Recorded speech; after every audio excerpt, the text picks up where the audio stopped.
You're muted. How can I hear myself then? Oh, wait, because I'm in the same room as myself. Yeah, I said, hey, we're here. We're late, but we're still great. We're never late. We're Hafemans. We learned it by watching you.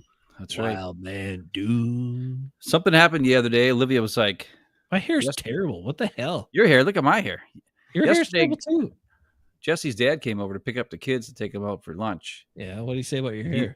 He said he was going to be here at 11:30, and he was here at 11 o'clock. And Olivia was like, why is Grandpa Else always so early? And I'm like, well, it's because you're a Hafeman, and you think everybody's early when it's really that you're always late. See? Because we're always late. Because we got other things to do. We don't need to be somewhere. It's not our priority to get there on time. Sorry. See, I'm just a really bad time manager, and I'm doing stuff, and I push the limits, keep going, and then I go a little too long, and then I'm never early, and I'm always either right on time or late. Except for no, that's kind of all the time. Yeah, okay. That's what I do. So I tried being early a couple times, and I'm Well, you're kind of like a wizard. You're kind of like a wizard. Yeah, that's me. I am a wizard. Arrive precisely when you want to, or when you mean to, or whatever. If only Matt LaFluer could call plays like a wizard. Hey! Matt LaFluer, he's a little scary. He's a little scary that he's in charge when he can't even make decisions or know what's happening, and that's the biggest problem. I don't know. And then he said it like he tried to diffuse all of it by spitting it all out before he got asked any questions, Mm-hmm. But I'm like, that's the big thing. People ribbing him and going over, you started Jordan Love and you played Christian Watson. Well, come on. They're football players. They should play. And Christian Watson was going to get hurt if he's going to get hurt anyway. So what? He's going to get hurt. I'm totally fine playing the guys. I just wish you would have tried to win the game more. And if you're going to play him, then just play him. Don't give me this. The plan was to play him and get a big lead and then pull him. Dumb. Just play him. They're football players.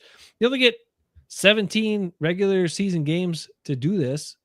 And then if they make the playoffs, you get another couple chances, but come on, play football. That's what you guys do. David's here. Hey, David, how you doing?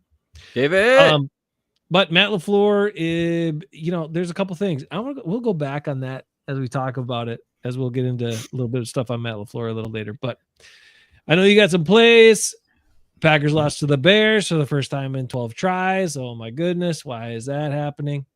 But do you feel good not for the Bears? Do you feel good for Bears fans that don't suck?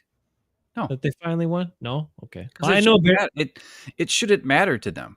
I know a Bears fan at work, and I feel a little good for her, but that they finally, broke a streak of 11 straight losses to the Packers and, all that crap. Okay, well.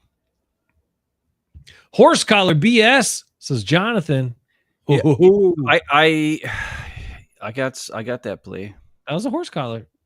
Should we start with that video? Sure. That's the Packer miscues video. Packer miscues? Yeah, it's not a good video. It's a lot of bad. Well, that's unfortunate. It's a bad video. I don't know if we want to watch that, everybody, but we'll start with it. What the heck? I don't give a crap. Hey, our guy got to play some more. Malik Heath was good. Emmanuel Wilson was good. Emmanuel Wilson is awesome. I want to talk to you about an idea for an off-season show. So once the Packers lose, we should do this.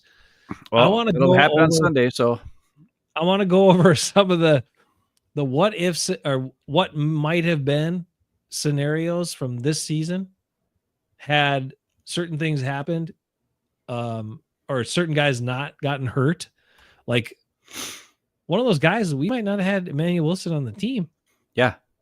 We wouldn't have had no Emmanuel Wilson. We wouldn't have had any Chris Brooks, and those look to be pretty good guys and pretty good backs. I just want to know how is Malik Heath a healthy scratch on multiple games when he's our best run blocker and the guy with the best hands on the team? I don't know. I don't care if he wasn't drafted. I don't care that he's not fast. I don't care. The guy catches balls. The other guys can't catch. And he competes all the time. All the time. And when he screws up, he gets mad. Yeah, he gives a crap. So that's just all I have to say about that. So, Okay. You getting some video? Where's your video? Is it coming? I see Video it. right off the way. Here you go. I see it. All right, let's see some video. Some fate. We got to face the truth. Packers fans, we got to face the music because we lost to the Bears. Now, I have to admit that this is not the correct quote because it's what the hell's going on out here. Oh, okay. Well, that's fair. But we're not out there to say here. You have to be there to say here. So I changed it to what the hell's going on out there. But, it's the Vince Lombardi quote, what the hell's going on out here? That thing when he yelled and screamed because they were playing like shit. So he just yelled that. Well, that's what this video is called. It's the what the hell's going on out here, but we're going to say out there because we're not out here. You know what I'm saying? So everybody don't get mad at me because I didn't do the quote exactly right. Oh, boy. Okay? Well, that's why I didn't do it. You covered yourself and you covered us from legal ramifications with your precursor to this. Right. So, video's up. Let's play it. Let's hear it. Let's see what we got. I don't even remember what this is. I did this 2 days ago, and I can't remember what the video is. Look at you. What's the first play? Look at this. Oh, yeah. Wait, this was the snappy caught, right? Oh, this was the snappy caught, all right. Why is he dropping it like point down? Let's see. Ooh, I like it. Well, here's the thing I want to know. How come a team who did this to the Packers once already a couple of years back is able to do it again and fools us again? That's the thing I don't understand. Let's watch this. Like, is there a direction where the ball is supposed to go? Do these guys know? Like, shouldn't all these players know where the ball is supposed to go? Usually, yeah. Usually the punter is either trying to punt down the middle, punt to the left, punt to the right. And you kind of, and that's the call. So then the players should all be going that way. And I was trying to read Bisaccia's mouth after. Didn't he say, wasn't it punt left? And I thought he did say that, but all the players just followed the dumb normal return guy to the right. Dumb. Now, here's the thing that's key. I believe if you look at the top of the screen at about the 35-yard line, there's this guy here not blocking anybody. Yep. He's just running back. He's the guy who's going to get the ball. I know. Yeah. So what were the chances it would be if he was actually lined up on the other side? It just happened to be lucky that we kicked it to that side. If he was lined up on this side and we kicked it to the side that he wasn't on, then this play wouldn't have worked, right? You're saying the fix was in. I don't know. It's just kind of weird. But anyways, and every one of these guys here at the line of scrimmage immediately start running to where the kick returner is, who happens to be their high paid wide receiver, who's not a punt return guy, but he is on this play. So maybe that should have told him something, right? But they didn't. That is peculiar that he wasn't in the middle somewhere and drifting over there. He was just on that side. And if you look here, Daniel Whelan, he knows where the punt's going. He's looking over there. Yeah. He's like, why are all my guys running to the other way? The ball's over there. That's because we can't see him, but DJ Moore is over here pretending like he's looking for the ball. So all these guys are running this way. Oh, even these two guys here are running that way. Look, this guy, our gunner from the left or from the top of the screen, isn't even looking over here. He's just running. I will say punters do miss hit, right? Or miss kick. No. But for the gunners and stuff, they don't know where the hell the ball is. Well, these guys don't know what their rights from their left. And sometimes things do get mishit, but that's not the case here. And the fact that all of these guys are running now, this is where the guy is, right? And here at this point, he just caught the ball. Right. At the 7 or 8 yard line. And there's only one guy on the team over here, the punter, who knows where the ball is and knows how it's caught. I want us to watch. Let's watch him and see what happens, because I want to know when he realizes, oh crap, I'm going to have to try to make this tackle, because there's got to be a point where he starts running over there, right? Yeah. Like right now, look at he's pointing. He's like, "Hey guys, shit! Hey guys!" And now he's got all these guys coming to block. 3 blockers, 4 blockers coming straight at him. Oh no! He tried. Poor Daniel Whelan. And it's just pathetic. It's embarrassing. This is embarrassing. just dumb. I mean, you can't be this dumb. It's so ridiculous. How does it happen? Bisaccia should be canned. Oh, for this. Wow. Now just watch all these guys. As soon as they get done blocking, they go immediately to DJ Moore.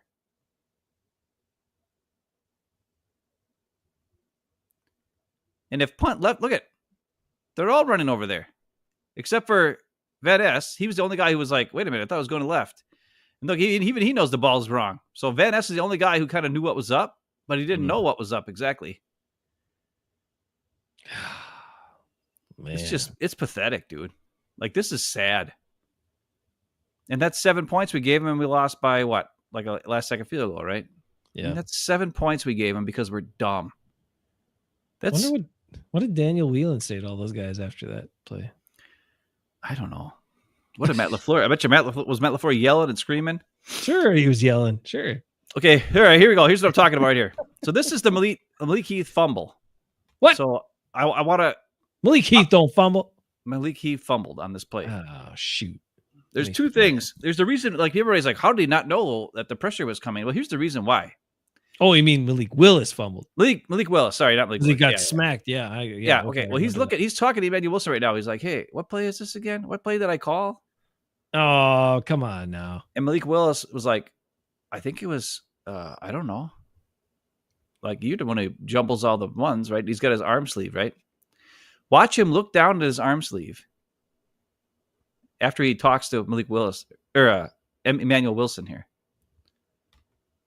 Look, he looks down his arm sleeve, and he's like, what play was this?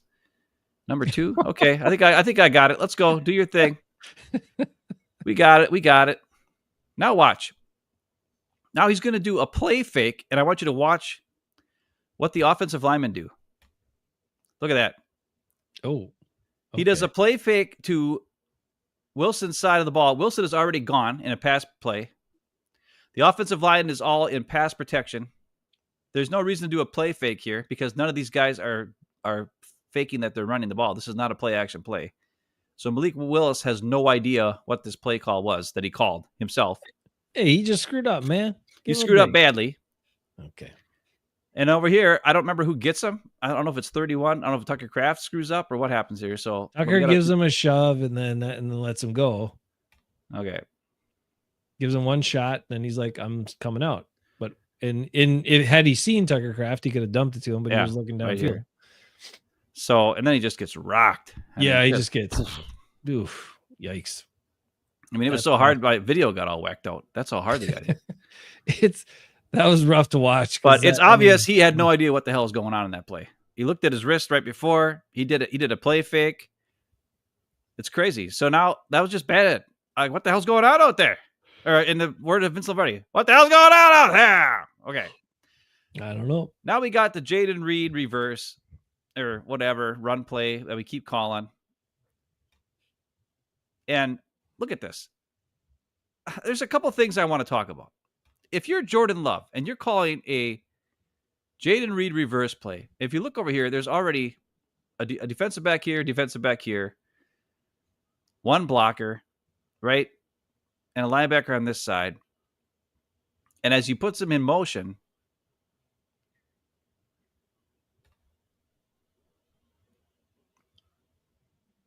look at that. Look at the linebackers all shift, right? Mm-hmm. 31, the safety is shifting. And now what I want you to do is watch the offensive line on this play. This is obviously, he could either decide to give it to Jaden Reed on this first part, or he can hand it off to the running back on a play to this side. Mm-hmm. So after all the defense is shifting along with Jaden Reed on this play, Jordan Love decides to give it to Jaden Reed, even though he's watching these guys shift right before the pass, or as Jaden Reed goes in motion.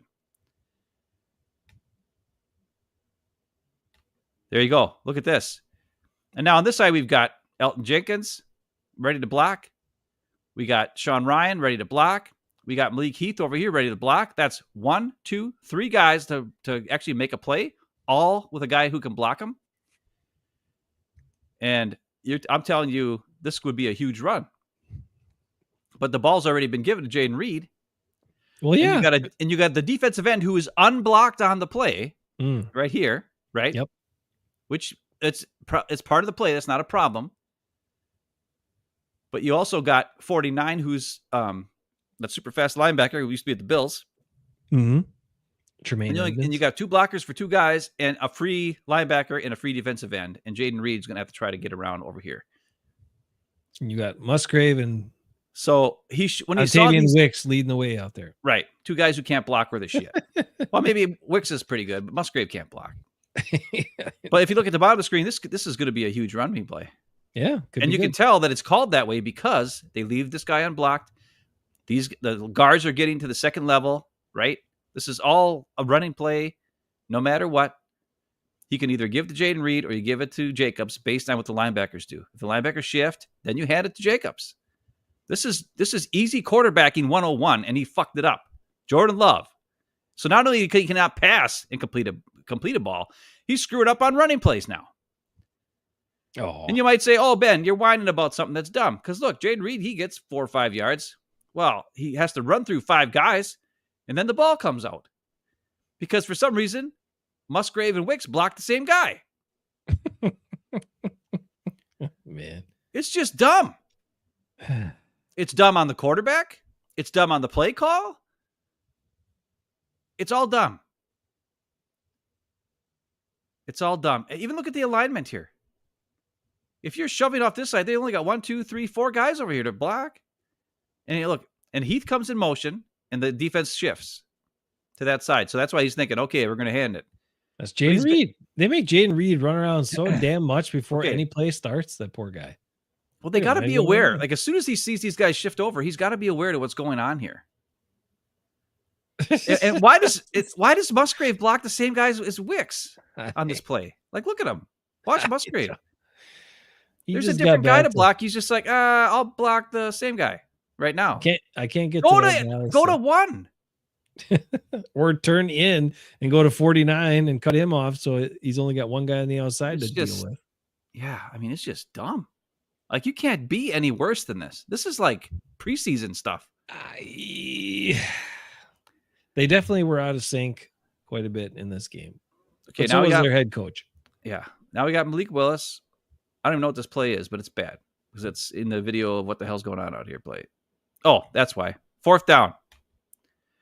4th down and 2 from the 37-yard line. He calls the same type of play. I think it's the same play that they just ran, right? That's why I'm showing it again. Yep. Jaden Reed. Well, except they don't have they have 2 tight ends on this side. Well, they have 1 tight end and a wide receiver and a wide receiver. So they got 3 wide receivers and 1 tight end in this play. But they run Jaden Reed, and it's just look at all the Bears over here. Now there's a bunch over here too, but they're all at the line of scrimmage because it's it's 4th down, right? Man, you got a packed in tight formation. So look at how all these guys are moving over. Like this is just a disaster waiting to happen. And that's exactly what it was. He didn't come close to getting the first down. There was 5 Bears over there. Why do you call a long developing play on 4th down and 2? It doesn't work. It takes forever, and the Bears defense is good and like aggressive and fast. And they flow with the ball. They're not idiots. And it's basically something they already saw earlier in the game that they snuffed out and caused the fumble on. And now you call almost basically the same exact play. Oh, man. Even if that outside wide receiver gets his block, it still doesn't work. No, it doesn't. It wouldn't have mattered. It wouldn't have mattered. Yeah. So, Yikes. What the hell's going on out there? I don't know. It's a little rough. It's pretty sad. This is, and I don't want to start to show off bad, but let's just get this over with. Did Matt LaFluer? Oh no, what's this? This is a screen pass, and of course, Kenny Clark and Kingsley Enagbare think that they're good, and they think they're going to catch the quarterback, even though they haven't been able to sack him really all game, right? Because he gets away. And by the way, I'll say something about Caleb Williams in a little bit, but okay, all right. And now we got this is holding at the 30-yard line. Whoever this is, Roma Dunze or somebody. I mean, they're grabbing Keyshawn Nixon's back. You can see his hand clearly on the number 25 on the backside, just holding him. That's a penalty. Yeah, you're giving him a hug. I mean, it's ridiculous. Not called. And then we got McDuffie got beat off. And then Bullard takes a bad angle, Ugh, and then Bullard. he's not fast enough to catch him, and You're it's a total, touchdown. you're I totally mean, unblocked. You gotta. Bullard is really bad. I mean, he's really bad when he's playing deep safety. Yeah. He's just bad. There's no reason why he should ever be back there. And he's the one deep right now because look at McKinney's up by the line of scrimmage. Right. Right. And look at how overflowed they are on this side.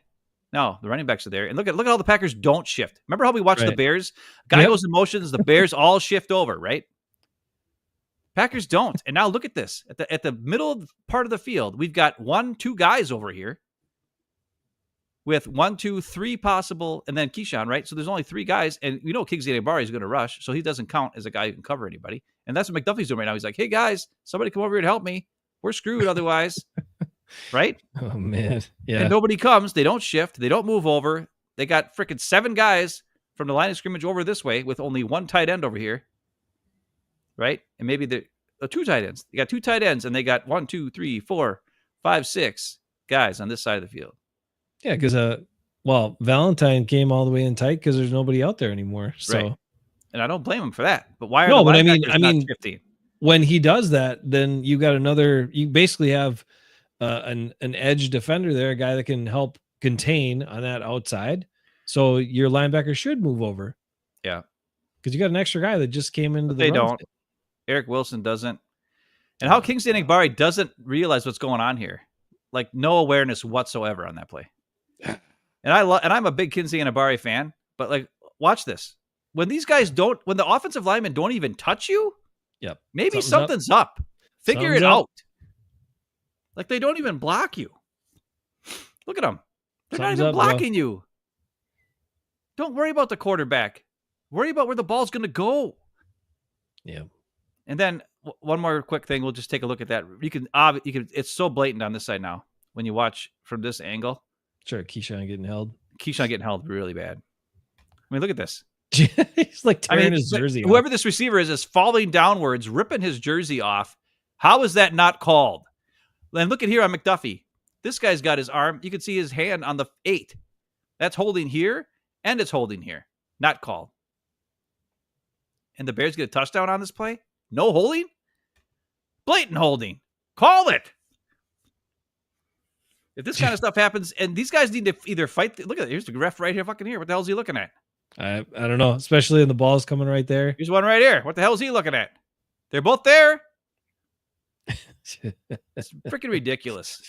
Now we got Kingsley Enagbare, and you're going to watch this. I'm going to pause it at the exact perfect moment. Hopefully I can get that the exact perfect moment.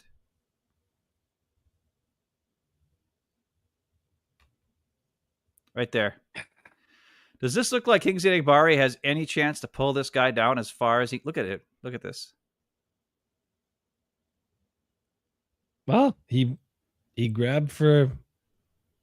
He didn't grab. He did grab for it, which was dumb. He should have just let him go. Yeah. Or try to trip his legs or something. That's called Caleb Williams acting 101. Oh, come on. Watch it. Watch it. He grazes him. He doesn't even touch him. Oh. He didn't even touch him. Maybe he grazed the back of his jersey, and Caleb Williams, who, I'll say it right now, has way more in-game awareness than Jordan Love ever could dream of. Wow. Gets away. He feels the graze of his jersey and is smart enough to know that a horse collar tackle will give him a whole bunch of yards. Watch. Whoop. Acting. Wow. Impressive. And Enagbare never touched him. Never even touched him. And then there's this play. Jeff Hafley said there was a miscommunication. If there's a miscommunication, so. I'm almost positive the Packers had a timeout here, didn't they yet? They might have.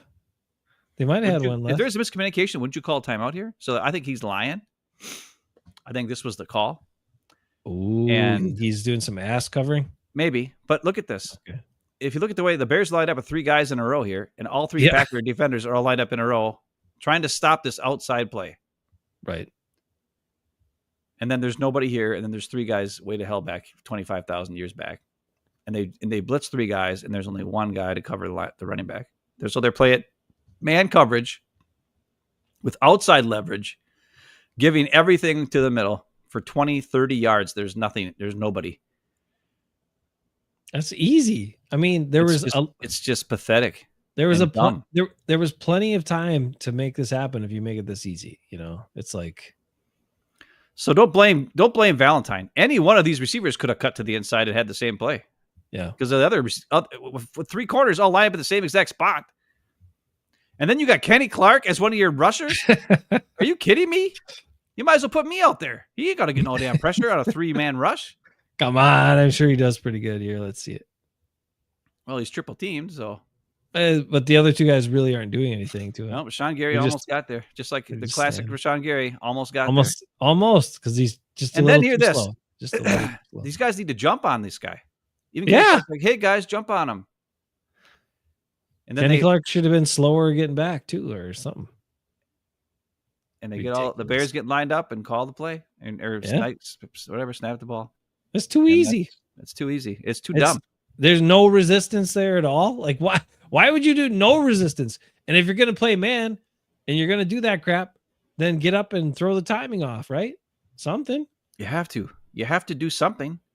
And so I'm just gonna mention one more thing about Caleb Williams that I thought was actually quite amazing. For a rookie quarterback that I haven't seen very many quarterbacks do. And I always wondered why they don't, because it's dumb not to do this. And Jonathan, listen to this. This is youth. This is Caleb Williams' youth, who's not an idiot. How many times in this game, when I watched back to the All-22, because I fell asleep. I didn't even watch this freaking game then until the end. I watched the first quarter, and then I fell asleep, and then I watched the end of it. So I went all my views of this was on L22. I counted at least 2 or maybe even 3 times where Caleb Williams got out of the pocket, ran to the sideline. And I've seen Jordan Love just run out of bounds and lose 4 yards or 5 yards. And Caleb Williams, right before he kind of jumps in the air, right before he goes out of bounds and throws it away. Because he's out of the pocket, so there's no grounding penalty, and he just chucks it out of bounds. Yeah, you can do that. And he doesn't lose any yards. Now, he loses a down, yes. But he's not losing 4 yards, so now it's not 2nd and 14. It's 2nd and 10. He did it at least 2 for sure, maybe 3 times he did it in this game. And that's just, why do quarterbacks not do that more often? Like Jordan Love doesn't. I don't know. I mean, it's a no-brainer move. Yeah. Like Lamar Jackson does it all the time too. That's why he doesn't hardly get sacked when he's on the outside. He gets sacked in the middle when he's running around. But if he gets to the outside and somebody's almost next to him, he'll just jump up and truck it. And, he doesn't lose any yardage.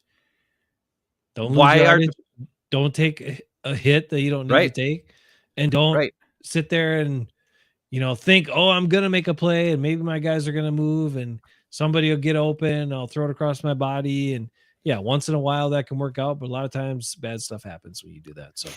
So how is it that a rookie quarterback has got enough sense to act and get a huge horse collar penalty to get his team close enough to get, with hardly any time left, to get in field goal range to win the game? Also has smart enough to throw the ball away when he's outside to not lose yardage. Caleb Williams is a smarter quarterback than Jordan Love is. Jordan Love's in his 5th year, and he's making $55 million a year. How does that happen? Well, David points out it always takes injuries to find our real players, and that often happens. Just think about that. If the Packers do something, how many guys that are high-priced, supposed to be relied on, guys that are injured, or key guys are supposed to be injured?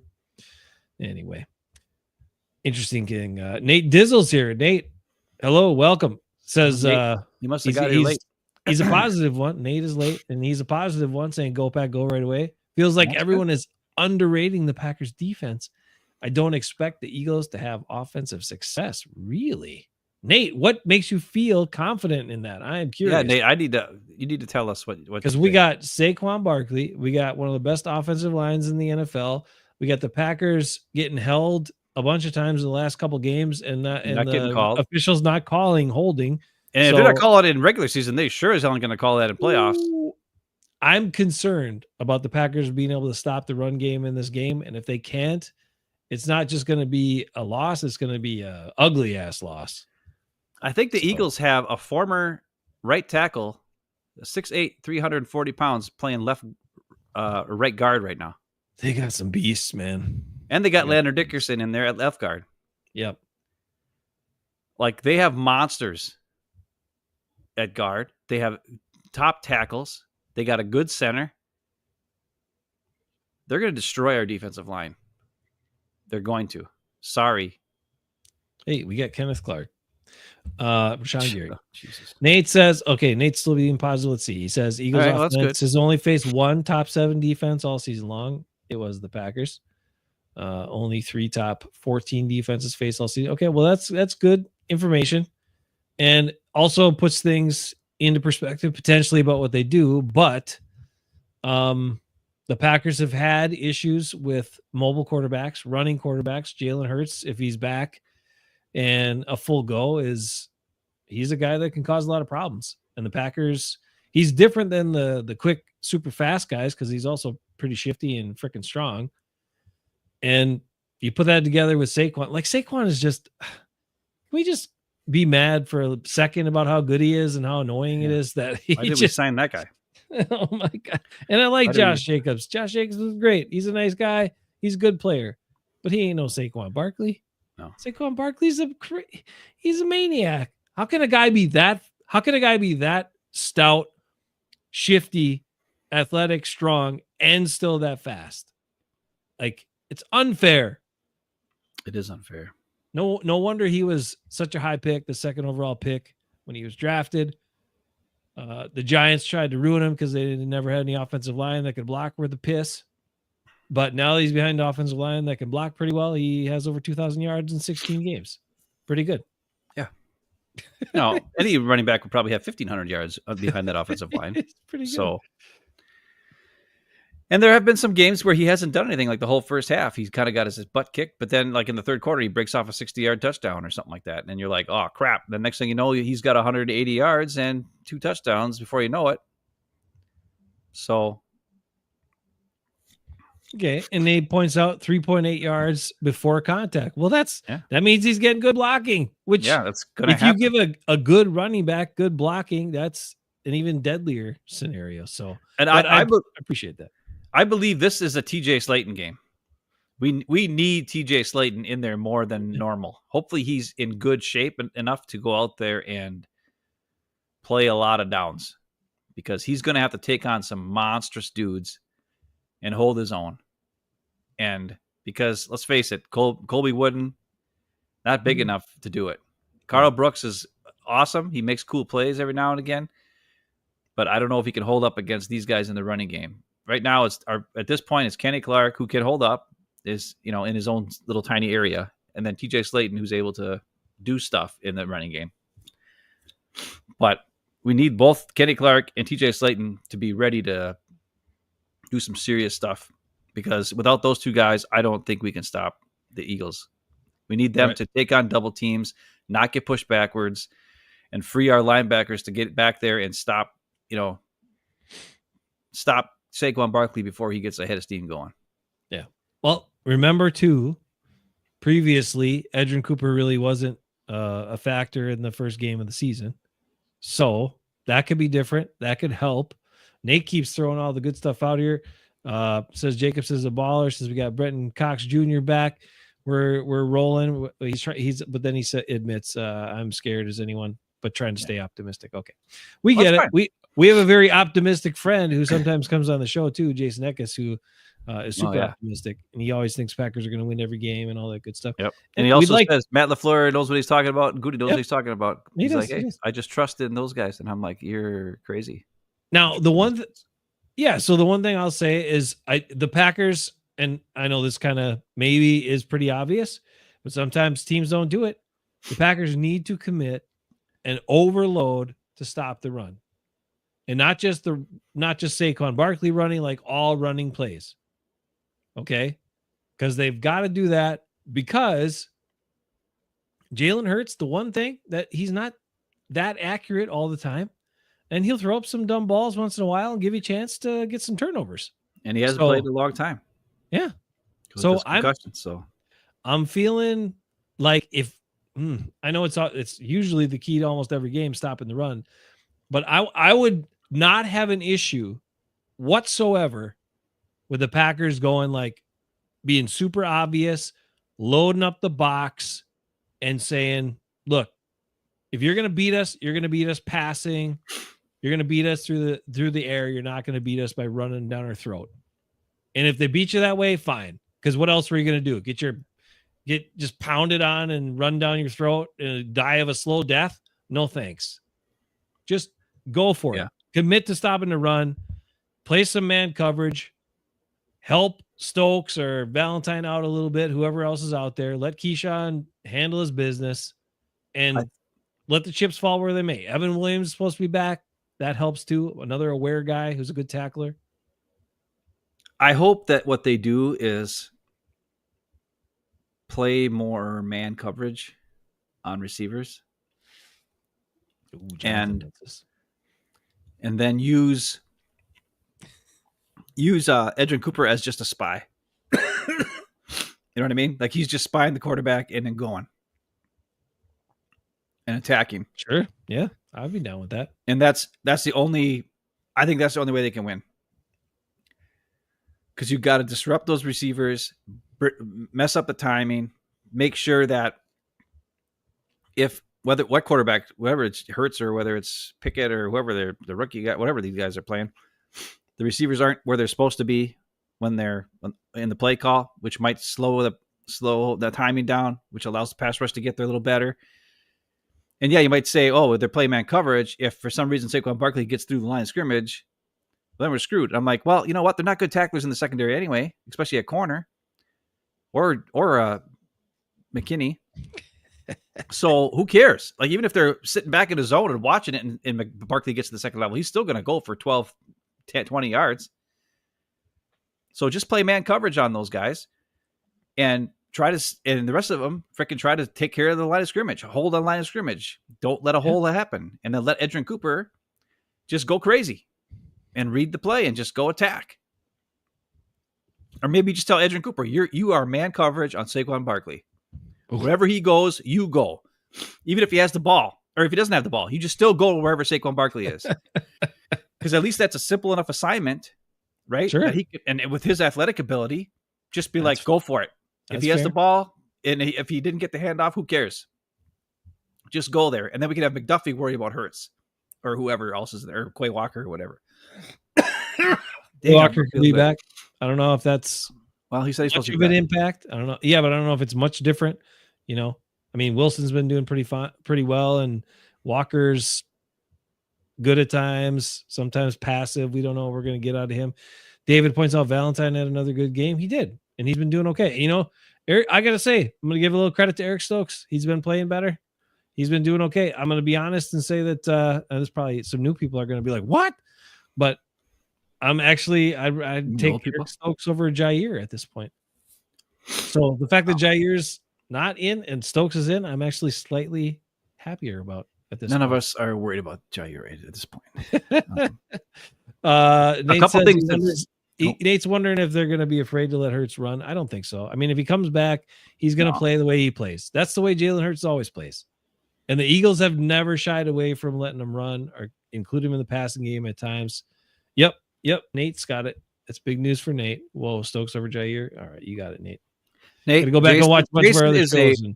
Jason is a full-fledged hater of Jair Alexander. Hater, truth teller of Jair. Freaking hates him. He hates him.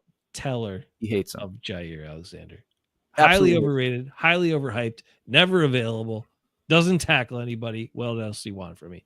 At least Stokes has been All trying those to things tackle. are true. At least Stokes has been trying to tackle people. Crooked Commish shows up with his Bears signet as a Green Bay fan. You don't really care the Bears beat you. Look, man, it didn't matter. I guess at the end of the game, you were like, okay, well, I guess it didn't matter anyway because they're going to be the 7th seed because Washington pulled out the win. So this last game didn't matter at all in the playoff seeding, and they're still going to have to play Philly and all this sort of stuff. But you still don't like to lose to the Bears, even if it means nothing in the grand I hate scheme. the Bears. I hate them more than anything. I know. And the fact that we lost because basically, as we already showed, is that we got fooled by the tricky punt return a second time in like 5 years is pathetic. Like, they did this to us before, and how could they fall for that crap again? Like I said, Rich Bisaccia should be canned just for the fact that happened.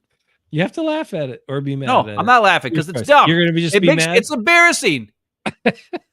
It's embarrassing. I have to laugh. I can't help it. It's so dumb. It's so ridiculous that at the NFL The only level, way you can the only way you can laugh at that is if the Packers win against the Eagles. Because then it's funny. Okay, no big deal. Ha ha ha. But if they go into Philadelphia and get freaking their face stomped in, then there's no laughing. There's no laughing at the fact that they lost to the Bears. Because it's embarrassing. Because they didn't lose because they got outplayed or anything like that. They just did stupid crap constantly. Matt LaFleur is stupid constantly. And then the trick punt was stupid. Like, if I was the coach of that team, I'd be embarrassed to even freaking show up, talk to anybody after the game. It's embarrassing. So I don't know. Nate thinks they've been game planning for the Eagles for 3 weeks, and maybe they did need that. Well, they need it because it's not gonna be easy. And Philly's a tough place to play, and the weather is not helping most of these guys in the Packers. Although it does slow some guys down for the Eagles too, and it does probably help Josh Jacobs be more effective. Josh Jacobs is not a guy that's going to be affected by bad weather because he's not that particularly fast, but he's pretty damn strong, and he'll break tackles and he'll do what he's got to do. So here's the way the Packers can win, right? And I think we all pretty much know this, but let's just lay it out. They got to run the ball well. They got to control the ball. It's going to be not exciting to watch if you're looking for big plays, but I would say, Matt LaFleur, don't even try to call a bunch of big plays in this game. Let's just call positive plays that get like 4 yards, 5 yards over and over again. Possess the ball, keep it away from the Eagles, drive down the field, keep running the ball. Don't get all antsy and start passing like all these coaches tend to do. And use Emmanuel Wilson because Jacobs needs to stay fresh. Use Chris Brooks. You have 3 pretty damn good runners that if you just focus on the running game and control the clock, control the ball, you got a chance. But if you start trying to go for big plays and not in cold weather and guys aren't getting open or throws are bad or catches aren't being made or bad decisions are being made by the quarterback, whatever, and you're giving the ball right back to him, you're not controlling the ball, you're not controlling the clock, and you're going to get steamrolled because the Eagles can hit big plays on you. Saquon is a big play waiting to happen. They got receivers that can beat your guys. If Hurts gets it in the neighborhood, those guys will make catches, especially Brown. He's so damn strong. So and Dallas Goedert has burned us multiple times. Yeah, that's true. He's killed us so many times. Yep. And he's going to do it again. Listen, but I don't know. I mean, look, we've talked about it. I want to see a lot of Tucker Kraft. Let's go play as Tucker Kraft. Let's go play as the right guys that are. We're not trying to throw bombs down the field. We're not trying to hit the 20-yard in cuts all the time. We're not trying to. Let's get positive plays to the right players. They might be able to get some yards after the catch and do something with it, but let's utilize the quick game and let's utilize our running backs, and then we got a chance. The thing that blows my mind all season long, like, and I don't know if it's Jordan Love doesn't see it, the plays don't work. There haven't been very many Matt LaFleur specials this year. A lot of times when it was a big play, it was a guy just catching a crazy pass or something. There was no wide open guys like there usually is. Like, teams are playing more man coverage against us, and they're taking away everything because we don't have enough speed and trickiness to get open other than Wicks, who's really good at getting open, but then he drops passes constantly.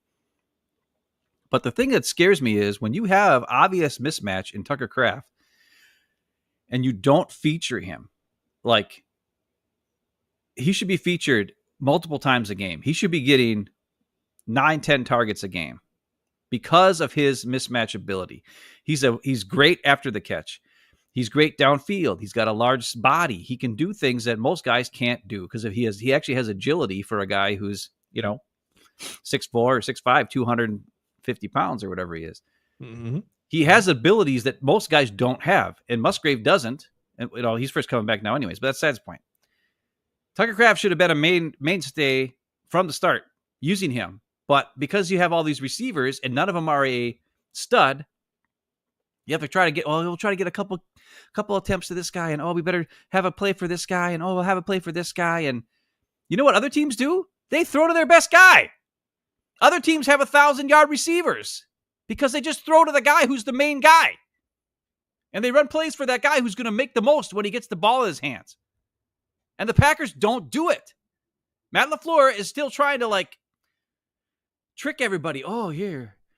We have so many guys to choose from that the defense won't know where the ball's going to go. Well, you know what? The quarterback doesn't know where the ball's going to go half the time, and that's why nothing happens. Because I've got plays where he's looking not where the ball should go based on the routes that are called. And I don't understand it. His first read should be over to the left, and he's looking to the right.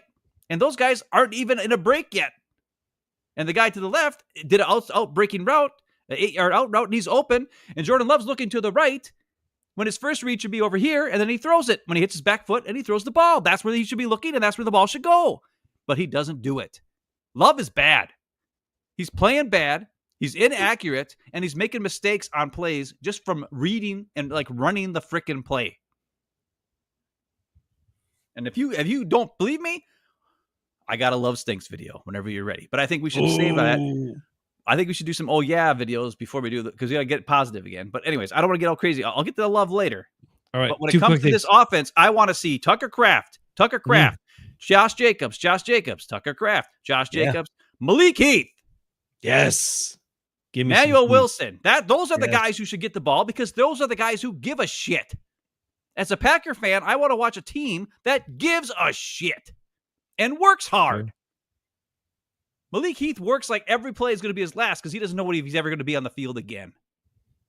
And that's why he's the man. I'll take Malik Heath over any of those other receivers any day. Even Wicks, who I was a big Wicks guy, but all those damn drops he had this year, I can't trust him. Well, Malik Heath is, they said it. Yeah, he does run like your mom. He does run like your mom, Nate. That's why he made the team, because he's a dog and he competes his ass off, and he doesn't back down from anybody. You put the biggest, scariest corner on him. I don't care who's the best corner in the league. Put him on him. He'll freaking battle that guy. He'll battle him. He might not outrun him, but he'll out physical him. He'll battle him. Look, Nate's on my guy, Bo Melton. Bo Melton's my guy. He's been my guy before the Packers picked him up, when they finally picked him up. Yep, he was your guy. I don't know if they can throw deep shots to him, but I still love my guy, Bo Melton. All right. And Nate says you're right again about Love not playing well. Yeah, well, we know I'm always right. Look, new person here, Farone.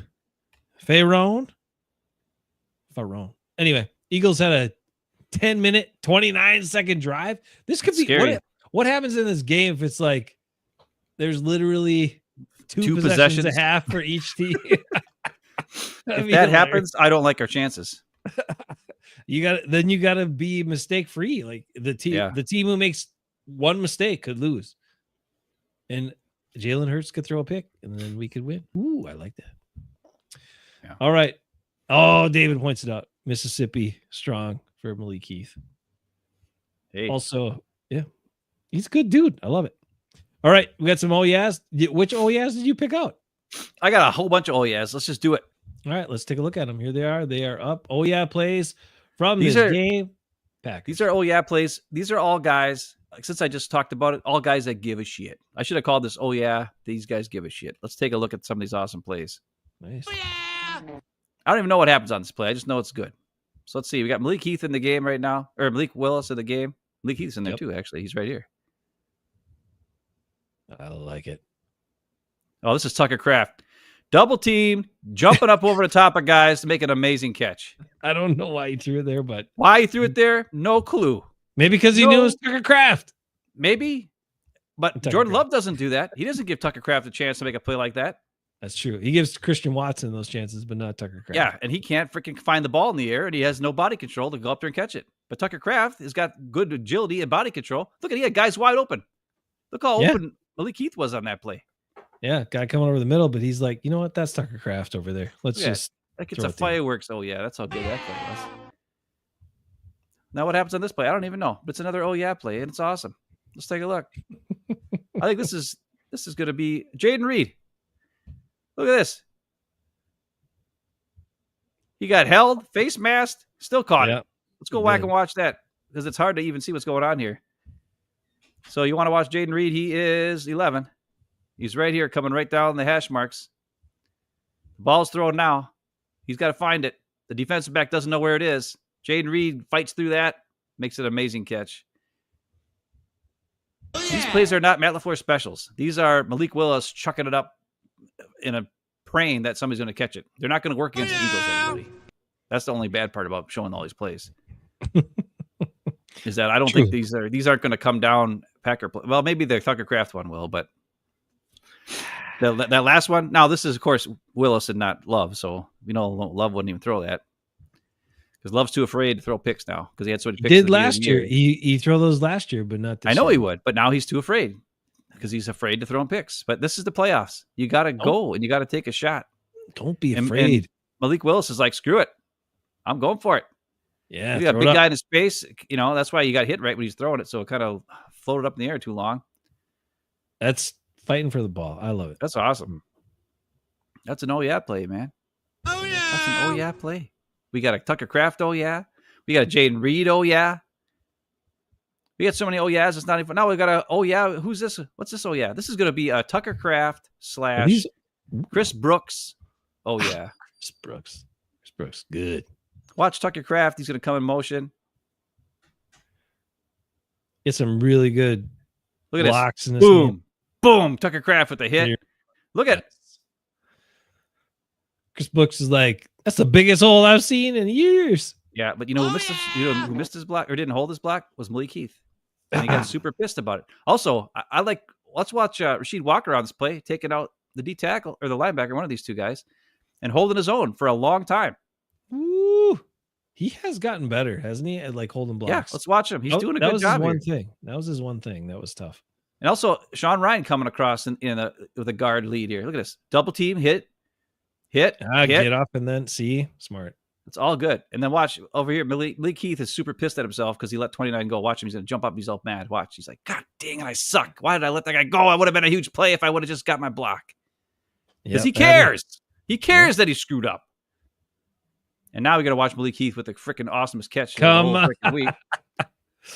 Top of your screen. He's going deep. And look at this. Like, just go get it. I don't care. I'm just going for it. Malik Heath's like, all right, I got you. I'm going to jump up and make a crazy catch. Because I'm freaking Malik Heath. And the one thing he knew is just, it was single coverage out there. There was nobody else around. So he just was like, hey, Malik Heath will go get it. Yeah. Just put it up in the neighborhood. Probably because he practices with them every day. So he's part of the guys he throws to all the time. He's like, yeah, I know Malik Heath will catch this crap. I'm throwing it to him. And he does. He's just like, whoop. Wait a minute. He stepped up into the pocket. Don't start. Okay. I was gonna say something, but yeah, he did. I don't know if Jordan Love's ever done that, but that's okay. Malik Heath. There's no place to step up. Malik Heath, man. Another oh yeah. Have you noticed anything about all these oh yeah guys? They're all guys who give a shit. I like it. Tucker Kraft, Jaden Reed, Malik Heath, Chris Brooks, now Emmanuel Wilson on the touchdown run. Takes to the inside. There's nowhere to go. Bounce it outside. Go for the touchdown. Did you hear his description of the play? No. So Emmanuel Wilson was the guest on, I think, the Matt LaFleur or the Total Packers show this last week. Okay. Okay, I gotta watch that then. Which I've never heard Emmanuel Wilson talk. So I was like, I'm watching Emmanuel Wilson. Like, I didn't never get to hear him talk.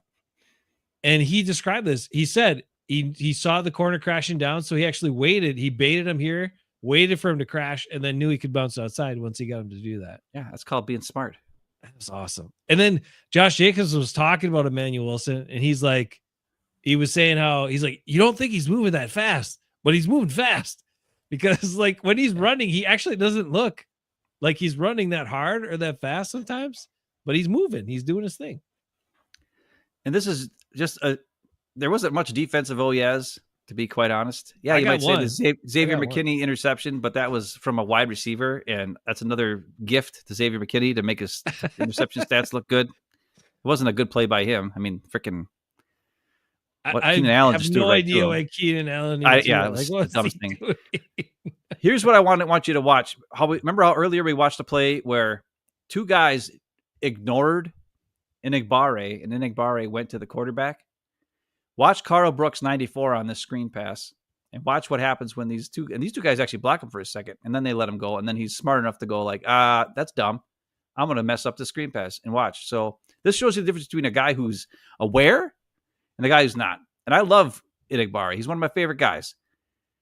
But if he's going to play dumb, we got to get him out of there. And we need more Carl Brooks at this point.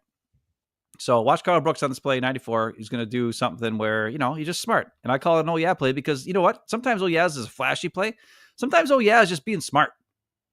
It's just being smart. So watch Carl Brooks. He's at defensive end. He gets blocked here. He gets past. He realizes, wait a minute. This ain't right. Mm-hmm.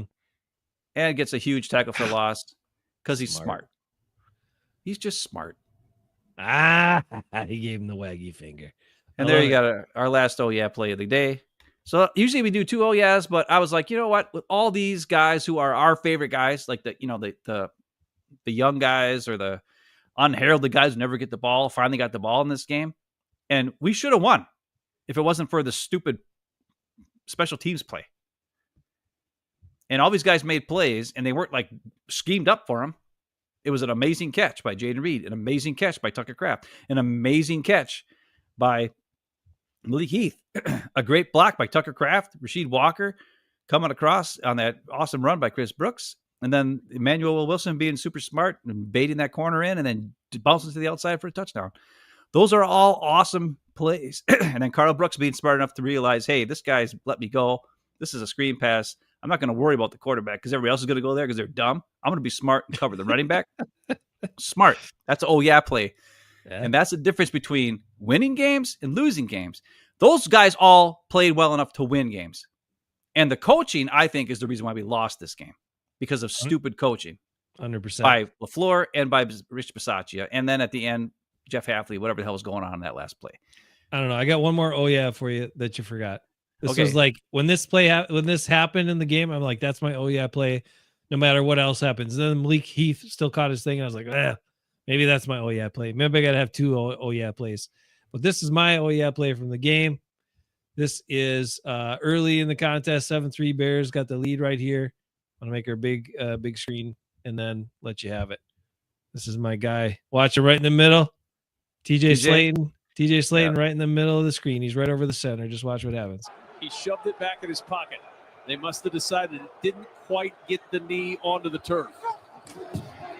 And on first down, Roschon Johnson is trimmed up in the backfield by T.J. Slayton. Good penetration by the fourth-year man from Florida. I'm just going to say, on the All-22, that play does not look nearly as impressive. What? Which is why I did not use it. He destroyed that guy, and he got a feeling. It was the center, and he only got blocked by him, and he destroyed him within a second because he's the center. If anybody blocks TJ Slayton 1-on-1, you're going to get destroyed. I know. Know that, Eagles. You better be thinking about that. We need TJ Slayton out there for like 35 plays this week. I know he's only been playing like 15 to 20, but he needs to play 35 plays. He needs to get on the treadmill and get ready because it's going to be a TJ Slayton game this week because we need him to do stuff like that. He's a monster. Oh, but he's another guy we love. Like anybody who watches the show knows we have certain guys we like, right? And we have certain guys we don't. And usually the high paid guys that suck are the guys we don't like, and the guys who are nobodies who continue to show up on the film are the guys we like. And TJ Slayton is one of those guys who continues to show up no matter what, whenever he's out there. And why Kenny Clark gets to play because he makes $25 million a year, I guess that's why you play him. But he never makes a play like that. Was it Hafley or was it LaFluer that said that they don't really have another guy like TJ Slayton? Well, they had. They let him go. They had Ford and they let him go. Right, but he is their only really big guy. So that's it. Like he has a key role on this team. He's super valuable to the defensive line and what they're trying to do. And they have nobody else like him, which again is why I don't know why he doesn't have a contract extension or a new contract already because his contract's up. You can't let him go. They're going to let him go. Guys that big don't grow on trees, man. But Kenny Clark is making too much money. He's making all the money. Most teams that have big guys like that big, that can actually move, right? Because he can move and he can do stuff. They have to get him in the first round. So you think the Packers are getting a huge guy in the first round? No, they're not going to get it. They got to keep that guy. That guy is a must keep. Because you don't have a single player. So was Rasul Douglas, and they traded him away. I know, but you don't have a single player like him. There's none of a single player like Rasul Douglas. They traded him away. Colby Wooden's too light. Carl Brooks is nice, but he's not that big. Kenny Clark's not that big. Nobody's that big. Nobody can do what TJ Slayton can do. That guy's got to be a must keep. I don't know why they haven't. And you could have got him relatively inexpensive, right? Now, if he hits the market, I don't know. They should have cut Kenny Clark in the summer and saved a bunch of money on the cap instead of extending him and saving money on the cap, because they extended him for a bunch more years, and now he's going to have to be on the team for the next 2-3 years. Oof.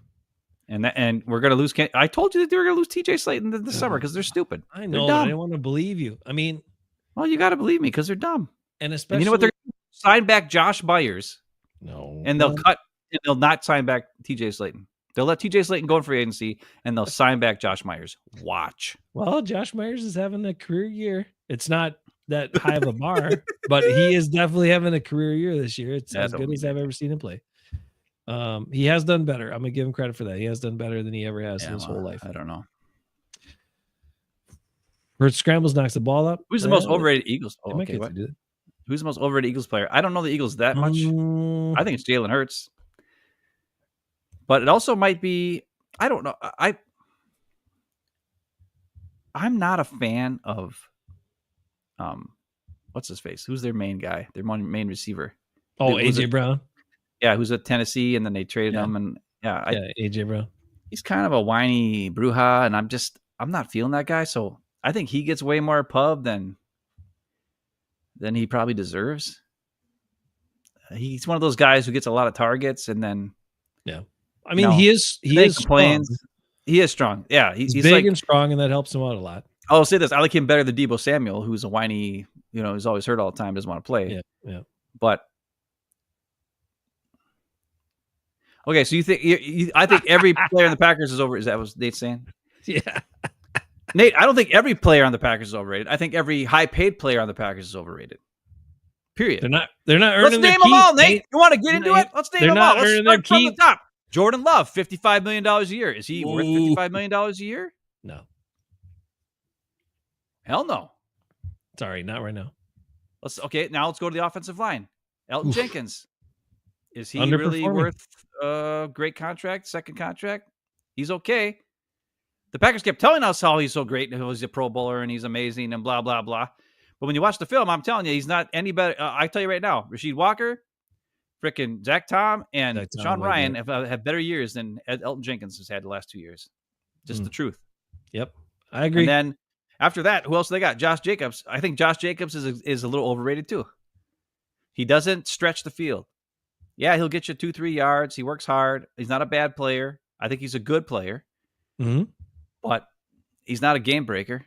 So I think he's pretty much exactly rated where he is. But people want to put him in, he's like, oh, because they always say the running backs who are signed as free agents really are great, like Saquon. And then they'll say Josh Jacobs at the end. And I'm like, wait a minute. Saquon and Derrick Henry are here.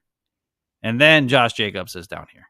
Yeah, but let's be honest here. I know, but let me push back on that just a little bit. In the way that Josh Jacobs, okay, does he lack the game-breaking ability that those other two guys have? Yes, 100%. But he's been available every game, every snap, and he's been productive. This game is not always about how it looks, right? A big part of it is how productive are you? And he has been consistently productive. Sometimes he's been a little bit flashy. He's broken a lot of tackles, which tells you his offensive line is not nearly as good as people are saying they are. Yeah, well. And the guys that Mike McCarthy said it. Your most important ability is availability. So that's true. So Josh Jacobs, I say he's exactly rated. He's rated where he is. And then the rest of the guys on offense aren't paid. So most of the guys don't are care. on defense. I'm not considering them overrated or under. They're exactly where they are. If anything, they're underrated. Tucker Kraft, underrated by a lot. Oh, yeah, 100%. Malik Willis, underrated. Or Malik Heath, underrated. Malik Willis, he had a rough game. But, like I said, he just chucked up balls to guys, and they made great catches. Hey, sometimes that's what you got to do. On offense, Rashawn Gary, 7.5 sacks this year. That last one was a gift because the Bears one, because the guy fumbled at a ball or whatever happened. Something weird happened. He's got a couple like that where I know. Is he worth the money? No, way overrated. Kenny Clark, way the most overrated player on the Packers is Kenny Clark. Terrible. You don't believe that? I agree. Yeah, 100% he is. Xavier McKinney has 8 interceptions, so everybody says he's amazing. I watched the film. He's okay. He's not a great tackler. No, not at all. He sometimes takes bad angles, and he does have good hands, and he can read the play most of the time. So I'll give him that. He's aware, and has very good hands. I think Rasul Douglas would be a better player at safety than him. I agree. But Jair Alexander, I don't know. I can't rate him at all because he never plays. So he's a piece of crap. Totally has been overrated his whole career, except for his first is before he got injured. He was one of my favorite players there, Nate, by the way. I often talked about the amazing Jair when he tackled Adam Thielen into Diggs or Diggs into Thielen or whatever the play was. One of my favorite things of all time. That is something else, Nate, but also he's not alone on all I agree 100% on all. I'm just speaking the truth, Nate. I know. It's all there. I've shown it on film over the years. If you go back, you don't want to watch all of our shows, but you can go back and watch all of our shows in the past, and I'll show you film on all these guys and how they're not worth it. Packers tell you that they're good. Packers tell you that they're the number one at their position. Their first round picks. Their first round picks are always the best at their position. Yeah. So we pay them top. Yep. So it's just to make Goody not look like a chump. He tells everybody they're great, even though they don't have the stats or they don't have the play to back up that money and talk. And then you have guys who, over the years that we've gone over on the show many times, like Micah Hyde, like Aaron Jones, like name a receiver, Jordy Nelson, Jordy Nelson got credit, but Greg Jennings, all because he got mad and says crap about the Packers. People don't give him credit. Greg Jennings was a freaking amazing Packer. One of the best receivers we've ever had. He's no Sterling Sharp, but he's damn close. And he was awesome. And people kept poo-pooing him because he talked smack about Aaron Rodgers. And guess what? He was right. And now we all know he was right because the Jets found out. And I was talking about that for years too. Another overrated guy, Aaron Rodgers. That's besides the point. But I can go on and on and on, Nate. I don't know if this is your first time watching our show. It must be. I don't want to get into this right now. We should talk about I'm sorry I'm so negative. I just don't see a path based on that Bears game where the Packers can win this Eagles game. So tell me, how can they win the Eagles game? Jason, tell me. Nate, tell me, what can we do? What, based on all the things that I've seen, all the things we've talked about, where on earth do you have any type of fact or video or knowledge or anything that tells me the Packers have a chance to beat the Eagles on Sunday?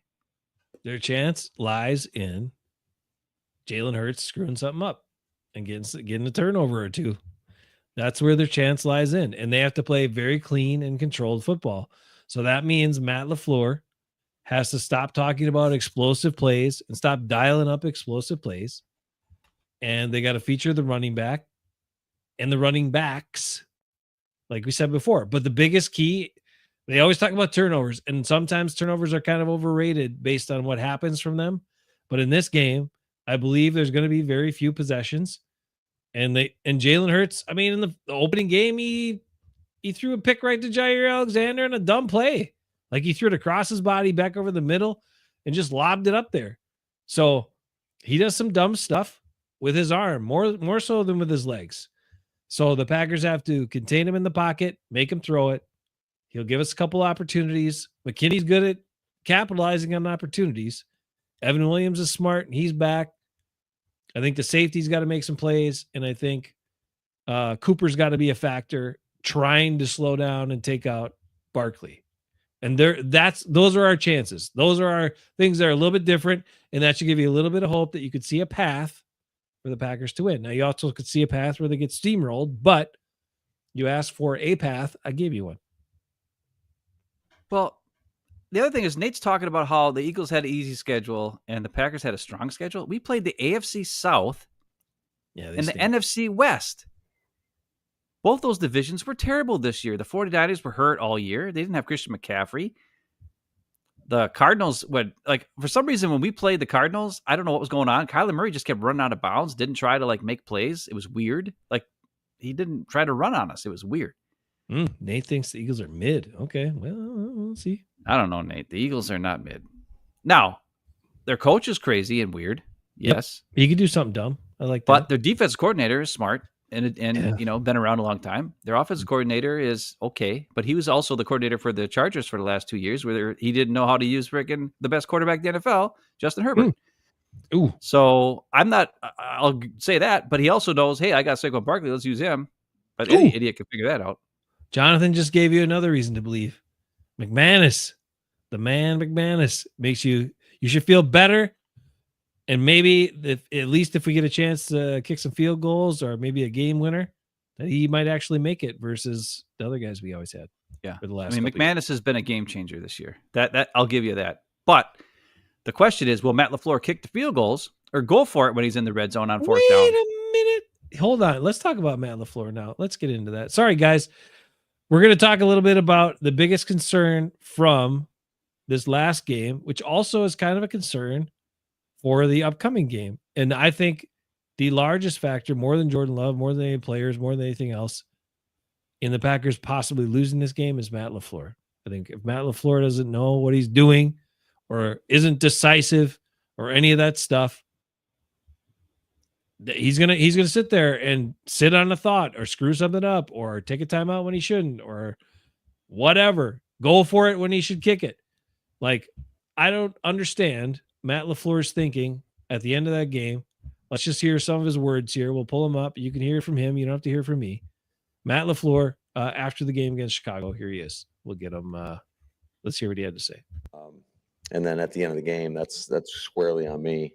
Just got caught in a situation where we were planning on going for it. And they felt like Brandon could make that field goal. And hindsight's 2020. I wish I wouldn't have taken the time out because it gave him obviously way too much time to go down and operate. So, okay.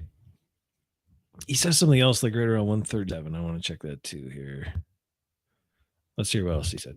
Wasn't anticipating that, but that was the circumstance. And okay. we didn't get the Z to motion across, so we were kind of out leveraged there, and then we lost yardage. So wasn't anticipating that, but that was the circumstance, and that's why I called the timeout because we went backwards. Because I was planning on going for it right there. Okay. Those are the things I wanted to hear from Matt LaFleur immediately after the game. Ben, out of those comments, what strikes you as being concerning? Well, if you call a play and you lose yardage, one of two things is going to happen. Based on the amount of time that was left, you're either going to, get a first down, or you're going to just lose the game because you can't get a first down if you go for it on fourth down. You're going to lose. Either way, the time you don't have enough time, so you might as well just let the clock go. Yeah, down a little bit. But I understand how in the heat of the moment, he's not thinking about that. But you could have let the play clock go down all the way and then called your timeout and then figured out what you're going to do. Well, here's the thing. Multiple games now, we've heard Matt LaFleur say, "Oh, we didn't anticipate this. We didn't anticipate the Vikings playing so much man defense. We didn't anticipate now everybody's going to play man defense against you because the Vikings showed how to beat you, right? You play man defense on your receivers who aren't good at getting open, and your Matt LaFleur specials don't work anymore because they're all about trickery and making the zone defense look at somewhere here, and then you got a wide open Tucker Kraft or wide open Musgrave or somebody over here because everybody's looking over here because you tricked them. But if everybody's on their guy and covering their one guy, those Matt LaFleur specials don't work anymore. And now you better anticipate man coverage. But it's multiple times where whenever he has a game plan, whatever it is, and if for some reason the game plan doesn't work, and that's why when he was like his first year, remember, like the Packers would either win or we would lose by 20 points. Remember, like all the losses, they were 15, or they had 13 wins, 13-3. All 3 losses were like blowouts, right? No, that was because we had Aaron Rodgers as our quarterback. So whenever we're behind, he doesn't try anymore. So we know that. But the bottom line is LaFluer doesn't anticipate anything. He doesn't have a game plan for when situations happen. Like that's one of the things about Bill Belichick. He has a plan. He has his plan for the game. Makes a plan, but he is not good at making decisions or adjustments on the fly. He is not a spur of the moment, make the call guy because he doubts himself. Yes. And you can tell that from the very beginning, the very first press conference, Matt LaFleur does not feel like a confident coach. And because of that, he hesitates. He hesitates making decisions. He second guesses himself. He needs to like think about it. That's why plays used to get in so late and all this other sort of stuff. Remember Rodgers' irritation with him not getting the plays in so early and too late and all this sort of stuff. All of that happened. That just shows you. And it's still happening. So we need Matt LaFleur to be confident in what he's doing and make the call and not worry about the outcome. Because if he was set on going for it, then he should have gone for it and played the game that way. Yeah. And if he was not aware that his kicker could make a 55-yard field goal, that's dumb because your kicker's been pounding field goals. Jason Wilde talked about it on the radio this week where he was like, Rob Domofsky and all these and Matt Schneidman in the pregame warmups were texting. We're tweeting crazy, by the way. But. That's fine. We're tweeting out that McManus was kicking 55, 56-yard field goals in pregame. Yep. So if 2 reporters know, who then tweet out to every fan who followed them, know that McManus can make a 55, 56-yard field goal, why doesn't the head coach know that McManus can make a 55, 56-yard field goal in this game? That's the part that's scary. Now, Nate, if you want to go to a show where you hear all butterflies and freaking, lollipops and shit like that, there's a bunch of those Packer shows. Go ahead. Go find them. We are honest truthers. We've been talking truth for years. And that's why we only have 239 subscribers and we only get 100 views an episode at the most. Sometimes only 50. Sometimes only 60 because people can't handle the truth. Just like, what's his face? Jack Nicholson said. You can't handle the truth or whatever he says, right? So let me be clear about this. That's fine. And look, you're right. He's got a great win percentage. He's done a good job overall. Okay. I'm not saying Matt LaFleur stinks, but what he does stink at is adjusting in game. And when his plan, like Ben said, if things don't go to plan, he's got issues as a coach and it can cost your team in these games. And it's the NFL. It's life. Nothing's ever going to go to plan. So you got to have either, if you're a planner, you got to have your plan and then you got to have your backup plan and your C plan and your D plan and all that. But if you're like me, you maybe have sort of a plan going in and then you just read what's happening and you make calls and adjustments and decisions based on what's happening right now. And you got to snap it and do it. I think of Bill Belichick, and he's obviously the greatest coach of all time. But whenever you hear any player who played for Bill Belichick, they talk about how they often practice for every possible situation, no matter what. And they would go over it in the offseason. They would go over it multiple times in the week. Whenever something would come up in a game that had nothing to do with them, like a different game, and it was a weird situation, they would go over that situation that week in practice. So that no matter what happened, Bill Belichick was ready for whatever the situation was. He had the plan. They had a plan set up for whatever the situation is, whatever the situation is. Now, unless something new happened, like that one time when Vrabel broke the rules and then like wasted a bunch of clock time that one time, and he got super pissed about it. But Nate asking Chat GPT for the most Midwestern way to say you guys. Well, and the other thing is this. You can say whatever you want, Nate. Sweet. I'm glad you're here. That's great. I think you're awesome. But the bottom line is this. We have been doing this show for 6 years, I think. Like since Matt LaFleur started, before Matt LaFleur started. And we sucked at first. We're much better now. Are we? Sometimes we're not. But we haven't taken off. Nobody cares because we've had people come on who are stables, like Brandy, who's always on Cheesehead TV's text chains. She's always Is on she there. still? Yeah, Damn. they still talk about her all the Brandy, time. She's come always back, leaving. Brandy. Come She back. came on and I talked shit about Kenny Clark, and Kenny Clark's her favorite, and she left us. She left us because I talk shit about Kenny Clark constantly. And I'm sorry, but it's the truth. And Oh, look at this, Mr. Wright. I don't know how else to say it. All these guys, nothing but the Mr. truth. Wright. Well, thank you, Mr. Wright. I appreciate that. Mr. Wright, 1. Hey, remember And that was sometimes I'm game? wrong. Hey, sometimes I'm wrong. Sometimes I was Jason's wrong. wrong. I don't You were know wrong everything. about George Pickens, man. God damn, what happened to that guy? Anyway, I just talked about how great George Pickens was last week, and he dropped 3 balls last week. Yeah. So what are you going to do? Like, I don't know everything. I said Justin Jefferson is overrated, and the Packers, I'm glad the Vikings drafted him. That's what I said when they drafted him. I was like, the guy always is open because he's the third reel on a LSU team. Then he never gets covered. He's always white. He runs 9-10 yards before somebody even touches him. So he's always open. Well, I forgot the fact that he can catch everything. He's got great body control, and he's fairly shifty. But you can still beat him up. That's how you stop Justin Jefferson. Beat him up at the line of scrimmage, and you can stop him. But if you don't touch him at the line of scrimmage, and you let him get a free release, he'll kill you. Yeah. So he is way better than I said. I said he was overrated and he sucked, and I'm glad he was a Viking. Boy, that really bit me in the butt. So I'm not always right.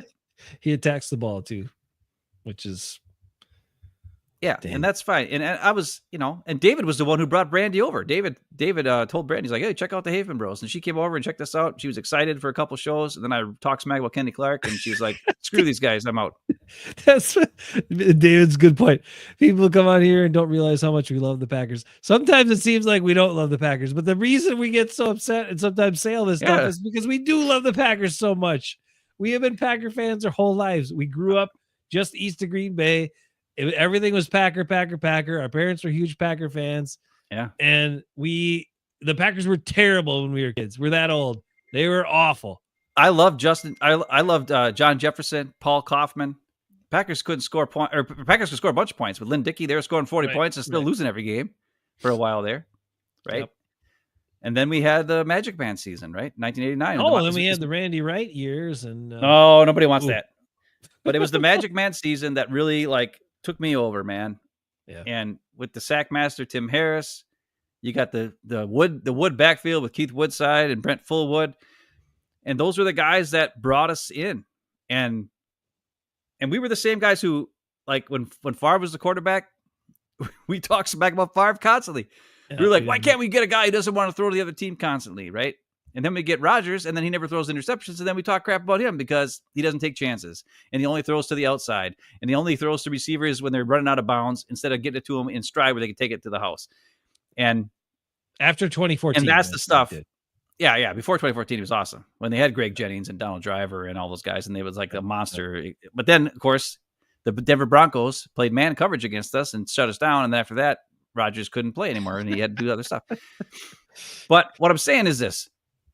We're Packer fans through and through from when we were little kids and beyond that, because we saw, and it was amazing to have Holmgren, who should be a freaking Hall of Famer, and hopefully this year he's in, and Sterling Sharp, both should be in. Sterling Sharp should have been a Hall of Famer a long time ago. It's ridiculous. He was the best wide receiver in the history of football, way better than Jerry Rice, way better than freaking anybody else. Name a guy, he's better. He was better. Somebody said, they talked about, it was funny because they showed Jamar Chase had the Triple Crown this year for yards, catches, and touchdowns. Yep. And they talked about previous yards, catch, and touchdown Triple Crown winners. And of course, Sterling Sharp was a previous Triple Crown winner because he was the greatest, awesomest of all time. Now, we all know Don Hudson was the greatest receiver in Packer history because he destroyed everybody at that time.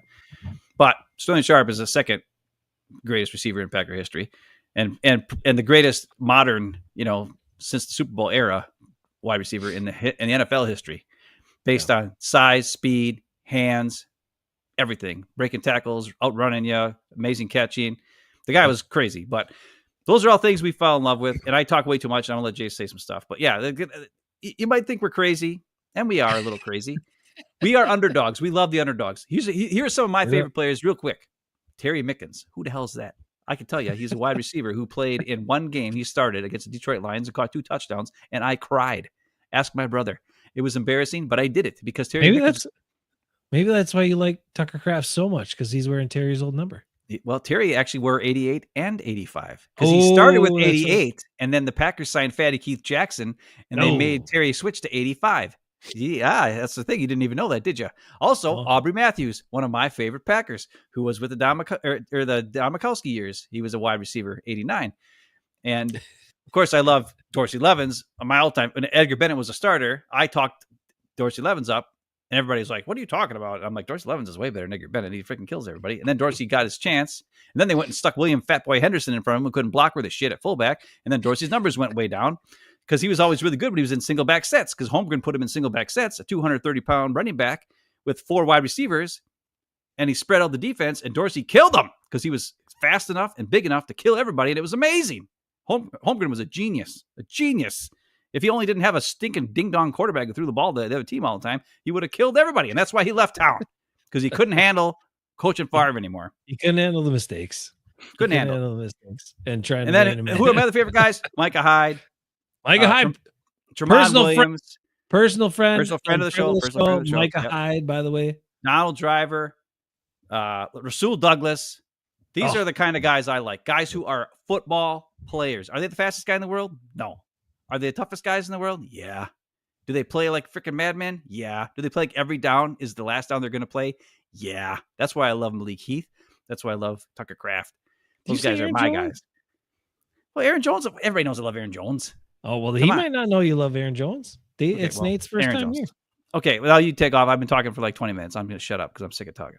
One of my first favorite Packers from the 90s. Well, I mean, I like the same guys as Ben growing up and all that stuff in the 80s. There are only so many guys to like. But once we got to the good teams in the 90s and stuff, Bernardo Harris was one of my favorite Packers. Inside linebacker, number 55. I don't know how many people remember him, but he was one of my favorite Packers. And Keith McKenzie, great Packer. And then we went on to some of the years. I still liked all those other dudes too that Ben talked about. Of course, you got to love Double D and those guys. But outside of that, I shocked anyone that was watching our show 3-4 years ago when I made the declaration. I bought the man's jersey. Then I made the declaration on the show. He's not only my favorite current Packer, he's my favorite Packer of all time. That is number 62, Lucas Patrick. And Nate, if you know who Lucas Patrick is, then you're a true Packer fan. If you don't, you're still a true Packer fan, but you should look him up and check out what Lucas Patrick did for the Packers because he was awesome. And he played football the right way. He was a guy that didn't even get to play that much or too many years as a starter, but so beloved by Larry McCarron that he had his own segment in saying that guys got Lucased because that's what he did. He Lucased guys into the ground, blocked to the whistle, blocked past the whistle. Offensive linemen, my favorite players in football. That's why I love Quinn Miners, the gut, who's on Denver, by the way. Whitewater guy from Whitewater and from Wisconsin. Love that dude. We forgot about Mike Daniels, too. God dang it. Mike Daniels is the man. Awesome. They had him in the hype video this week. Did they? He should be in every hype video. He was the freaking man. But he was like super chill. He wasn't getting to be all crazy. I was like, come on, let Mike Daniels just go. He's, anybody see like the footage from him on the sideline? Just that dude used almost as much energy on the sideline as he did on the field. And there's Clay Matthews like, dude, chill. All right, Nate, you're making me mad now. You can't compare Aaron Jones to Jair Alexander. That's like comparing piss to the greatest soda you've ever had or something. Jair Alexander is piss. Aaron Jones is the man. Aaron Jones is possibly the greatest human being to ever play football. For sure. So not only is a great man and a great player, a hard worker, a guy who wasn't handed everything. He had to bust his ass. He had to have all the fans say, hey, Mike McCarthy, you dumbass, put him in the game, please. And then he finally did, but then he took him out again. And then Matt LaFleur finally put him in. Where Jair was a first-round pick who was handed everything right out of the start, got hurt all the time, got a huge contract, and then didn't play worth a shit, and then got hurt all the time, and then still played like shit, and then got hurt again, and then tried to take over the team, and then just walked out and decided to be captain one day, and then they had to get suspended, and then he freaking got hurt again, and then he didn't play at all. So you compare Aaron Jones to Jair Alexander? You compare the most unselfish, gentleman to a selfish piece of shit? That's ridiculous. That's ridiculous. Nate's learning, man. He's learning. You got to learn, Nate. You like Robert Brooks? I like Robert Brooks too. I like Robert Brooks too. Look at this. Jonathan pulls it off for Wayne Simmons. He liked to roughen up Brent Jones and smacking dudes. That was one of the greatest playoff games of all time when Wayne Simmons just beat the shit out of freaking Brent Jones the entire playoff game. It was awesome. I remember that one play, like, because it was muddy and stuff. He like knocked him down. He's trying to get up, boom, knocks him back before he even gets up, like 3 or 4 times in a row. Yeah, it was awesome. Hilarious. The 49ers were not prepared for how tough the Packers were. Yeah, that year. In the no, 90s, we didn't. We didn't beat the Cowboys the next game, but whatever. Yeah, we had to, we had to take the steps to get to the championship. Yeah, Mr. Wright loves some Raji. Yeah, BJ Raji, one of the. He's got the. Actually, he had more interceptions than Jair Alexander did his first year in the league. But anyway, BJ Raji, he was awesome. He was pretty good. Lee's right. Aaron Jones is the Donald Driver of this generation. Yeah, it's true. 2 of the best Packer dudes. human beings of our lifetime. Ever. Awesome guys. Yeah. You know, we forgot about Adam Timmerman. What are we doing? Ooh, there's so many awesome players we forgot. That were just amazing. 6th-round pick. Mark Tauscher, 7th-round pick. All these guys are the man. You know, like all these guys were awesome players. Yep. Those are the guys. We love the underdog. So that's why we always give shit to the first-round picks who make a crap ton of money and don't do crap on the field. Okay? Because the guys who were late picks or undrafted, like Tremont and guys like that, and then become huge impact players for the Pack in the years and become superstars because they're awesome guys and then worked it. And how many other guys never got the chance that those guys got? You know, like Malik Heath, if he got a chance to start, I wonder what would happen with him. It seems like every time he gets the ball thrown to him, he makes a play. He works his ass off in blocking. I mean, I think Malik Heath should start. I'm just going to say it. Or at least be a red zone weapon, because he can go up and get the ball and high point the ball. A lot of these guys can't do that. We talked about that last week or the week before. Like, just makes total sense to have him in there in the red zone because he's a great blocker.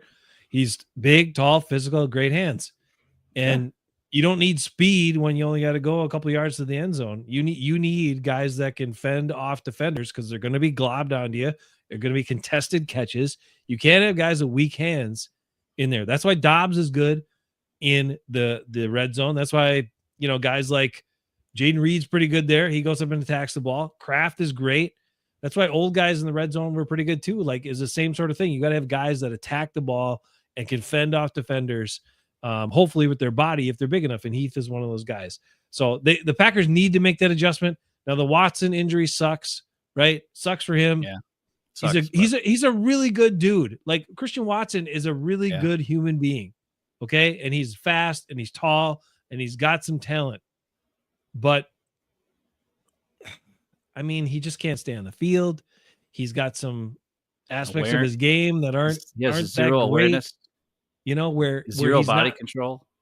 At this many years in, it's hard to say that you could see him turning into what the Packers hoped he would be when they drafted him, right? Like the next Randy Moss or whatever, just because he doesn't have that same sort of ability to track the ball, to catch the ball at all, all the time, and also just kind of adjust his body and do all the things he needs to do. And he's also not as shifty and can break tackles. But, that was another thing missing from this last Bears game is Romeo Doubs, right? He was sick. So he tried to go, they said, but he was just too ill. He couldn't go. And you said it numerous times. Romeo Doubs is like Jordan Love's emergency blanket guy. When he's in trouble, he looks for wherever the hell he is and he throws it over there. And Romeo usually catches it. So him being back this game helps too, right? Yeah, but that's a big difference. I think he needs to start. The thing that bothers me, like people like Nate was talking about how LaFluer has got all these wins and whatever. It's like he does. The biggest disappointing thing with LaFluer is he can't see, or he doesn't put his players in the best position that they're good at multiple times. When you're running screen passes with, like, lately now, he's doing screen passes with Tucker Kraft instead of Musgrave. But for a long time, he's trying to do screen passes with Musgrave, who has zero, body control. He catches it and falls down. It's dumb. Just you like run a they screen used to pass, do you need them somebody with who's Robert Tunyon, remember? right. Tunyon, you get screen past the Tunyon, who's not a good, he's a downfield threat who can, challenge you vertically, and then he'll catch it and then fall down. Well, that's what Musgrave is, right? Tucker Kraft is a guy who will catch it and then break a tackle and run over a dude and make a guy miss and all that kind of stuff. Mr. Right. You're trolling us now. Is this what you're saying? What? Hey, you should hire me, Mr. Right. I'd be pretty good. I'm just going to tell you. I mean, I don't think I should be a coach. I think I'd be pretty bad, but I could be a consultant. Or you could be a head coach. You can give great motivational speeches. I do. I'm a really good speech guy. So yeah, you are. That's one of my things I'm good at because I'm really good at yapping for no reason and yappity. That's why the show takes. But yours are 25 years. heartfelt. You make people cry. You get them excited. You do all the things in one speech. It's pretty impressive. Yeah. And usually I make it all up as I go. Yeah, it's off the cuff, off the heart, and off the cuff. Let's see. Should be the guy in Matt's ear. Look, here's the thing we're gonna do, Nate. Here's the thing we're gonna do this off season. So if you want to come back and check us out this off season too, we're gonna do a show. I haven't told Ben this yet, but one of our off season shows. Oh, well, maybe I don't want to do it. We're gonna do it. One of our off season shows. We're gonna pick a point where the Packers started making really bad draft decisions, and where we were talking about who we wanted them to draft. Oh, and okay. we're gonna redo the first rounds of a number of Green Bay Packer drafts with second who we would have drafted, first and second rounds, who we would have drafted and wanted the Packers to draft, and then see how those players turned out in the league compared to what the Packers drafted. So we will do that, and you will see.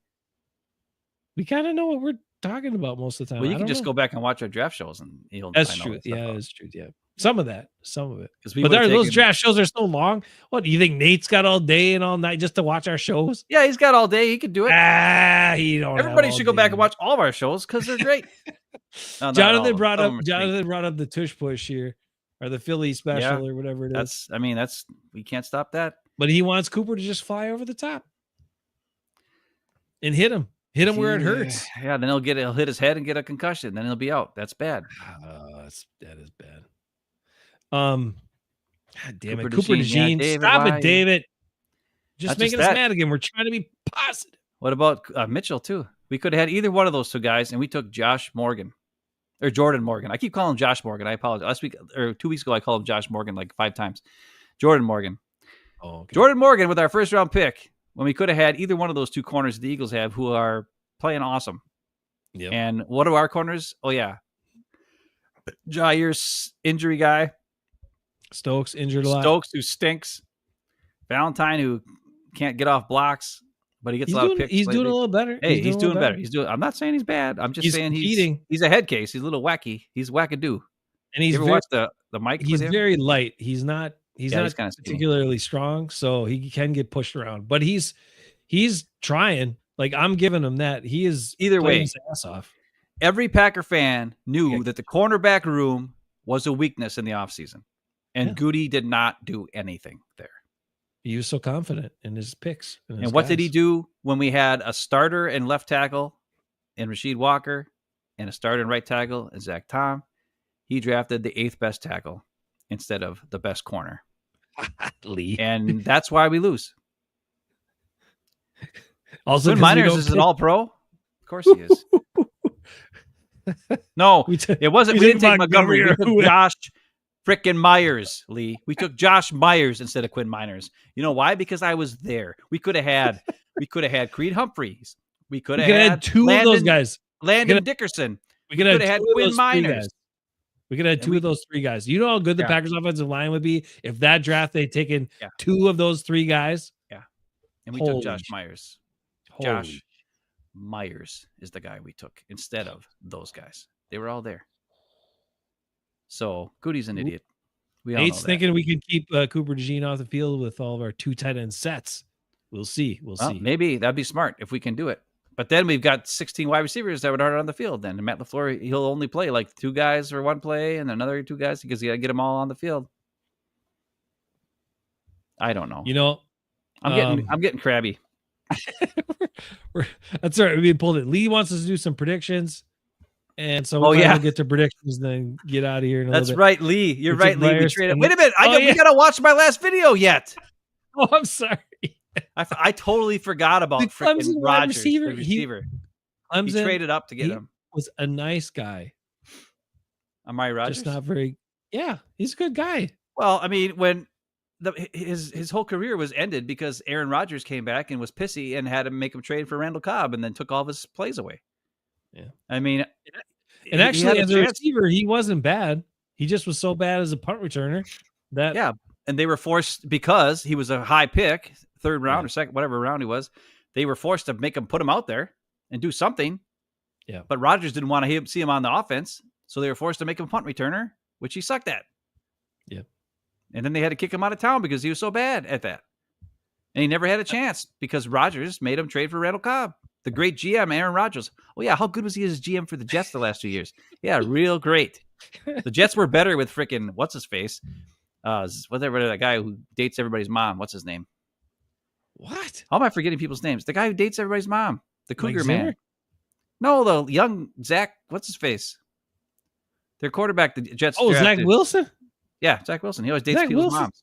Does he? He dates their moms? Oh. Yeah, that was the big thing about him. He was like, goes after dating people's moms. Stifler. Yeah, he's a Stifler of the NFL. He is a Stifler. Thank you, Lee and Wright. Wilson. Yep, you're right. Anyways. Okay, I got to get my last video here. We got to watch it. You know what it is. Video. I didn't even drink. All I drank was water tonight. I didn't even drink a beer.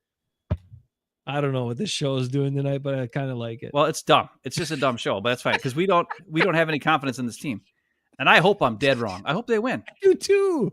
I'd love to see them play the Lions or the Vikings in the playoffs. It'd be great. It'd be fun. Be the Lions. It'd be fun. I know, but have the bye, and we're the crap. I'd like to see him play both. It'd be fun. Hey, did you hear Dan Campbell's caught on the mic to Kevin O'Connell right after the game?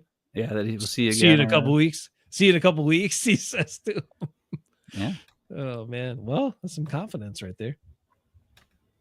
I don't know. The Vikings look bad in that game. Darnold looked like he couldn't. Darnold was a disaster. Yeah, I feel. He looked like he couldn't handle the pressure, man. Did you call Mo to see if he wanted to come back on and talk about that game? No, I didn't call him. He's sad. I don't want to make him sad. All right, let's go. Share it. It's time for the friend. Video's up. Now we're going back to Negative Town. Yeah. All right. Love stinks. Yeah. Love stinks. He stinks. And I'm going to show it to you. Oh, I don't know how a guy got this many bad plays and he only played like a quarter, but here we go. Ben, come on. I'm just going to show you. Watch this play. Now, so far I don't like it. It's not his fault, this play, because this is the classic Matt LaFleur where he sends three guys deep, and then he has one guy sit in the flat, do nothing, and then tight end sit in the flat, do nothing. It's the same dumb play he's been calling for 100 years. How many times do you watch Aaron Jones just sit out in the flat and do nothing, and then he gets the ball, and then a guy runs and tackles him right away because he's not in? Like, why don't we attack the middle of the field after all these wide receivers go deep? Let's have the running back do like they call a Texas route or a jerk route where he goes out and then cuts back in and attacks the middle of the field. That's how Aaron Jones scored a touchdown last year against the Bears in week 1. Remember that? That was an awesome play. It was like 4th down. Yeah, you could do that with them or the tight end. Now, based on his looking, I don't know what he's looking at. It looks like he's looking over here. Yeah, it looks like he's looking up there. Now, this route is a Christian Watson out route. And if you look at the cornerback, his back is to the out. Mm-hmm. So a veteran quarterback would say, oh, there's no way this guy's going to be able to turn around in time to pick this ball off. If I throw it to the outside, to the pot, to the, whatever. He's got a perfect pocket. This ball should be out into Christian Watson. Because I don't know what he's looking at. Otherwise, maybe he's looking here at the linebackers. I don't know. I can't tell based on this. But he's definitely not looking at Christian Watson. But Christian Watson is where the ball should go based on the routes combinations. Right here, Jaden Reed's running into 3 guys. So you can't throw. Right. Just look at the defense right here. Where are all the guys packed? That's your only spot, unless you're going to check it down. That's your only spot to go. And even now, I don't think he's looking there. I think he's looking here. I don't know why. And then, of course, you got Tucker Kraft wide open in the flat. Yeah. Here's your check down. This is covered. The only guy who's not is going to be Christian Watson. He's got his corner back is the cornerback is back to the ball. You throw to Christian Watson over here. It's a first down, or dump it off over here to Tucker Kraft. Maybe he'll get a couple yards, but and he's sitting there holding the ball, holding the ball, holding the ball, holding the ball, holding the ball, holding the ball, holding the ball, run around like a dumbass. And Tucker Kraft, for some reason, runs into the guy, but he knows he's got to get the first down, and then it's nothing because it was third down. So Tucker Kraft had to try to get a first down, and then nothing happens on that play, right? But we watched 6, and we had those two guys on the right side. Well, I mean, based on the route, right? Like I don't understand why he's not based on the route combinations, right? Yeah. Look at this. Just from looking right there. Your first read should be the out route to Christian Watson at the top of the screen. I mean, what are you? Can we just say why is no one running? Why is nobody's in the middle of the field? Yeah, why is it not for Kraft to go right there and just pick up the first down? Because he's got it. Because you took Heath and Reed and you pushed those linebackers back. So just go underneath that. You've already pushed him back. Just run him underneath that. Take the easy completion, the first down, and right. You're done. And it's a bad call. What should happen is with Jaden Reed coming across the middle, Malik Heath should follow right behind him and then cut in right here. And it's a first down. Sure, or that too. And then if the corner goes with him, then you pass it. That's your read, right? Sure. Your first read should be that's what this. Maybe Malik Heath's running the wrong route. I doubt it. I'm sure this is Matt LaFleur's dumb play call. But if Malik Heath was coming here and then doing an in route right at the sticks, as Jaden Reed clears it out, that's a completion, first down, right?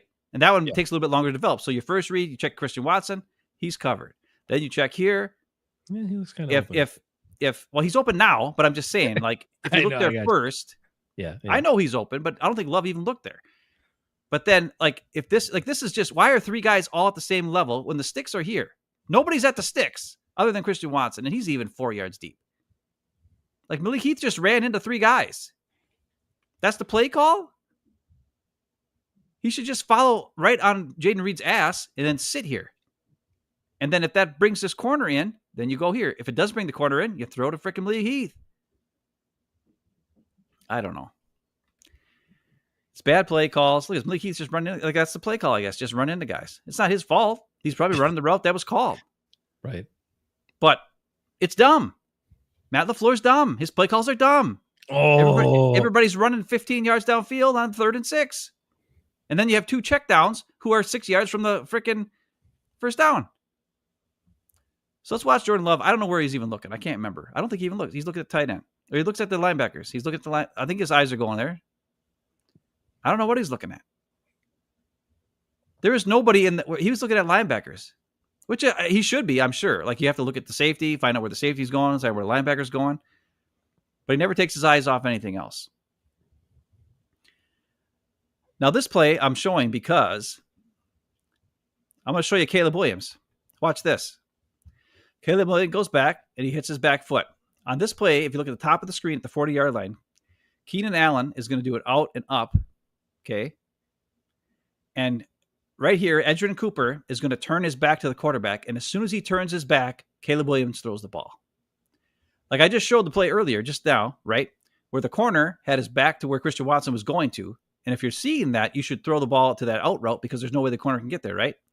Mm-hmm. This is a classic. Aaron Rodgers did this all the time, right? Guys aren't really open, but they are open because the defender has no idea where the ball is because he's worried about where the guy he's covering is. So as you watch here, Edgerrin Cooper is going to look. He goes and turns his back. The ball's gone. Completion right over the top of Edgerrin Cooper because he doesn't know where the ball is. That's a veteran pass, a veteran play. A guy who read the defense, read that the defender could not possibly make a play on that, right? He's not going to pick it off unless he is like eyes in the back of his head, which he certainly doesn't have. And Caleb Williams goes back, and as soon as he sees Edgerrin Cooper turn around, right now, boom, throws it. And now we got a guy who's open. Keyshawn Nixon couldn't quite get there in time, tried to knock him out. Good play by Caleb Williams. Now, this time he does throw to Christian Watson, but he throws it so shitty that he can't get the first down. But let's look how wide-ass open Christian Watson is on this play, and let's look at how much room he has to get that first down. And he's waiting too long, too. Why is he waiting until after he breaks out? I don't know. The ball should be gone and almost in the air and to his hand by now. Yeah. But look at how wide open. This is an easy first down. But because Love has, and he's had issues throwing to his left all last year. How many times did whenever he throws to the left, it's always off target. It's either throws too high, or he throws too low, or he throws, I don't know. Perfect pocket, perfect play, wide open, shitty pass. Christian Watson has to go to the ground and not get the first down just to make the catch because it's so bad.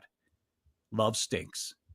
Sorry. And he doesn't even make the catch because it's Christian Watson and he can't catch. No offense, but it's true. But he's a great guy. He is. Now he is a great guy, but he can't catch. I know. It just makes me so mad. Now, I wish he could catch and be. Would you be expecting such a shitty pass from a guy who's got a perfect freaking pocket and you're wide ass open at the freaking sticks? No. You would not expect the pass to be that shitty. But it was real shitty. And it hit him in the hands, and he should have caught it, and it would have been 3rd and 2 or 3rd and 1 and 3rd and 6. But alas, that's what happens when you got a receiver who's not great at catching and a quarterback who can't throw. Sorry, everybody. It's the truth. Now, what are we looking here?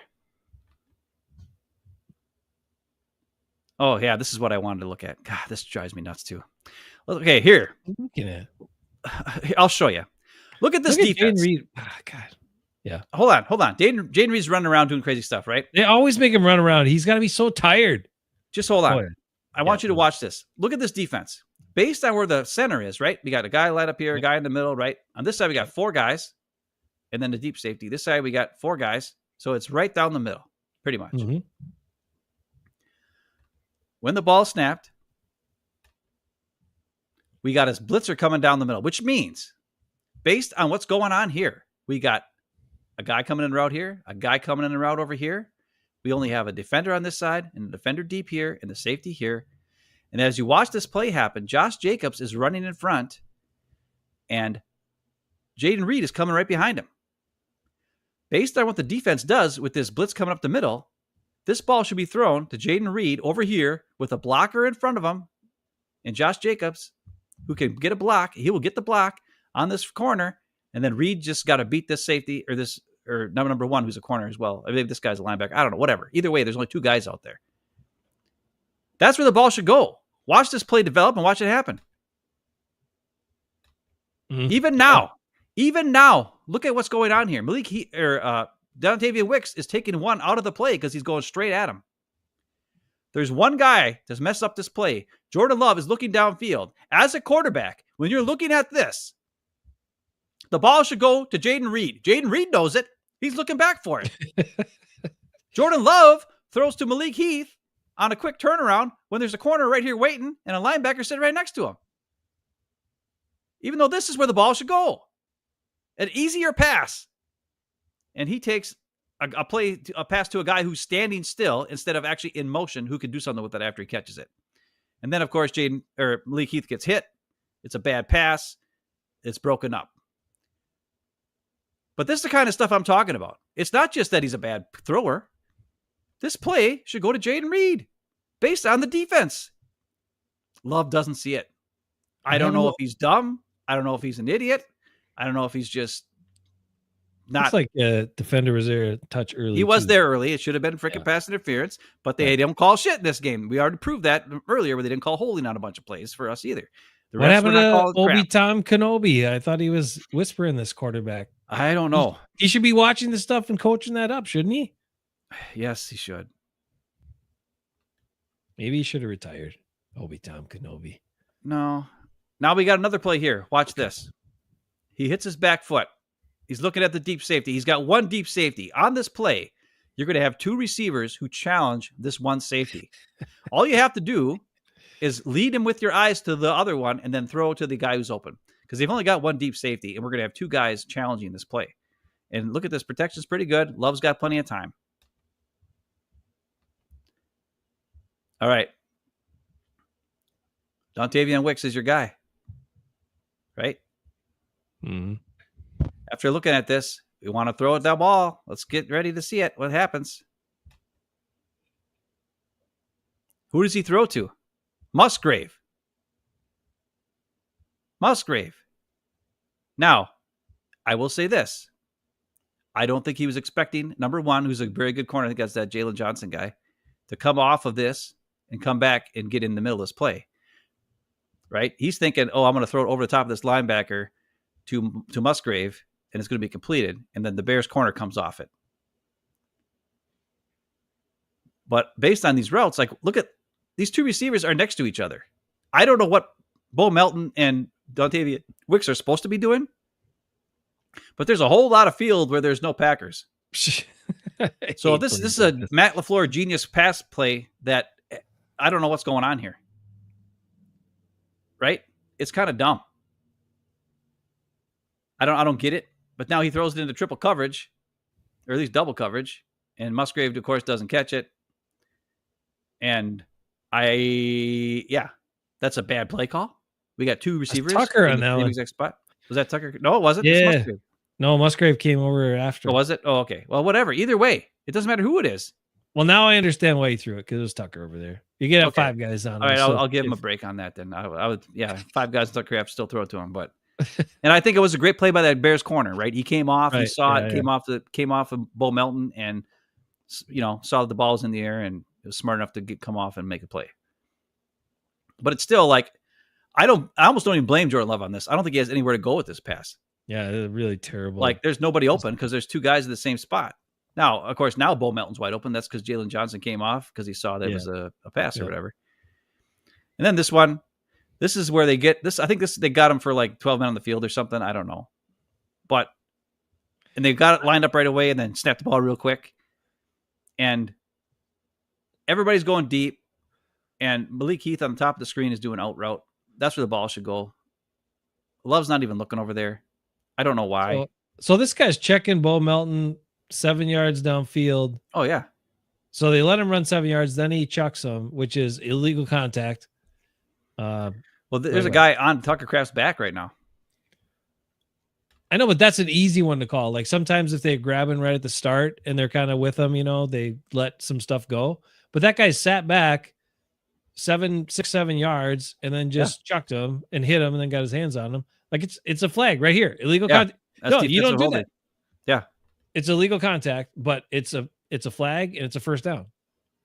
Yeah. I think they got him for 12 men on the field anyways on this play. But what I was trying to show was I don't know why he's looking to that side of the field. If based on the play call, right? His first read should be Malik Heath on the out route. You know what I'm saying? Sure. Because now he cuts and he's out. He's open. Like everybody else is running longer patterns that are downfield. Like everybody else is going downfield, downfield, downfield. Your first read should be, okay, I'm looking over here to see if he's open. And this would be a perfect pass. You get a couple yards, whatever. Boom. Or maybe even make the safety come over, and then that gives you Bo Melton going, past the safety behind him or whatever, if you have enough time. Of course, you don't have enough time, even though they only send 4 guys to get pressure. I mean, the only other thing I'd be thinking here is if he's trying to get to Tucker, but yeah, okay. Well, yeah, but it's just like, but you know what I'm saying, though? Based on the routes, everybody is running 25, 30-yard routes except for Malik Heath. He's the only guy who's your first option. If you get blitzed or if you get hit fast or if you get pressure to you, that's where you should be looking first. Yeah. Then if he's not open, then you follow the progression to Tucker Kraft and then to Bo Melton or whoever. Like, you go down the thing. He's looking at the wrong side. He's making up his mind before the play happens. I'm going to throw to this guy instead of where he should be going to. And I don't know why he's doing that. Like, most guys will call it. Now, he got it to Josh Jacobs, and Josh Jacobs got some yards, and I don't know what all happened there. But that's not why I'm showing the play. I'm showing the play because I don't understand where Jordan Love's eyes are based on the play call that's being called. And you might say, Ben, you're an idiot. What the hell do you know? I don't know much. I'm not that smart. But I'm just saying this is something that has happened multiple times. The guy only played a quarter, and I just showed you how many 4 or 5 plays with him just not looking at the right spot based on the play call. Some of the play calls were bad. No, I can't blame Love on one of those. It was a really bad play call. But it's just weird. Like, the whole offense is discombobulated from the play call to the quarterback to the routes to the everything.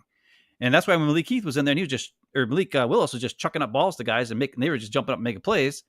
We finally were able to move the ball, but I don't know if this is fixable because I don't think Love is seeing the field or is running the play the way it's supposed to be played.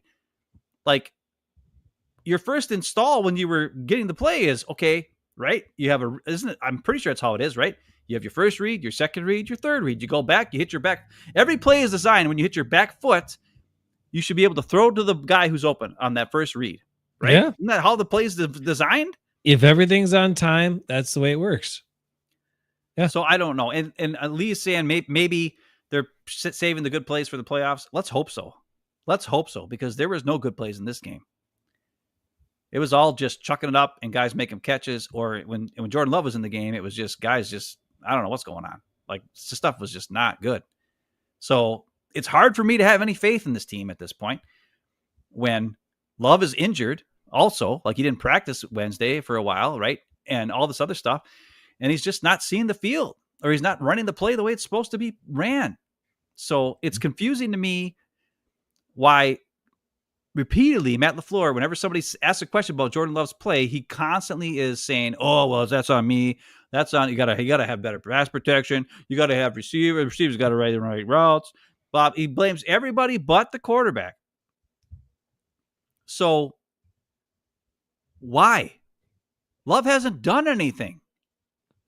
Maybe he needs some coaching. Maybe he needs some, like, yeah, you know what? He's playing like shit, and we need him to play better. Where's I asked about the quarterback coach, but like, he was always the guy that was on the details, right? And would even held Rodgers to account when, the first time he was with the Packers before he left, and then when he came back late, it didn't matter. But when he was with Rodgers in the first handful of years, like, he was on him about all the stuff that he needed to be on him about. He's got to coach Love that way too. Like, why else is he here? Maybe he is, and Love just isn't getting it. I don't know. But Mr. Wright's when you have wondering a guy, if Love just regressed, or if you think people have more tape on him. But look, here's Ben what showed I think. plays. You showed plays recently, right? Guys are open over the middle of the field. He's not throwing the ball, or he's not seeing it. He's either afraid to throw it, or he's not seeing it. Right. But the problem is, after the Vikings played man against us, and now the Bears played man against us, and you've seen on this tape, there's a lot of guys aren't getting open. So now it's going to be real tough for Love, because the guys aren't going to be open anymore. Like, it's going to be tough for him to, like, be able to get back, see it, and throw it, because it's not there. And if you thought he was having a rough game when when the Vikings showed how to beat us, you think the freaking, we go up against the Eagles with all their good young corners, they're going to be bump and run, holding us, beating the crap out of us. And if the refs aren't calling it, it's going to be the same crap again. LaFleur needs to be on the refs' asses. If he sees our guys getting held like this in this game, if that happens against the Eagles, you got to get on them and yell and start to get ripping at the freaking coach. He's yelling all the time on the sidelines. Might as well yell for a reason. He also needs to have plays and formations that will allow some guys to get free, right? To get like a free release. So he might need to do some stacks. He might need to do like double motion into a stack. Those are things from a coaching standpoint, design standpoint, that if teams are going to play you that way, and we saw it. We also saw the Lions do it to the Vikings in the last game. Man, they hold the shit out of them. And it didn't get called most of the game. That was how the Legion of Boom was the Legion of Boom. They grabbed and held everybody in Seattle all those years. That's why they locked down everybody. So if the officials are letting them do it, there are tactics you can use to kind of get your guys stacked and get the guy you want to get a free release. The coach has to design it, put it in the plan, and use it. Hey, talk for a little bit. I'll be right back. I got to do something. All right. I'm going to get to, let's see. You guys have lots of comments here. I'm trying to keep up with them. Rub roots. Yep. I like them. Ben hates it when I say roots, but that is the proper way to say the word.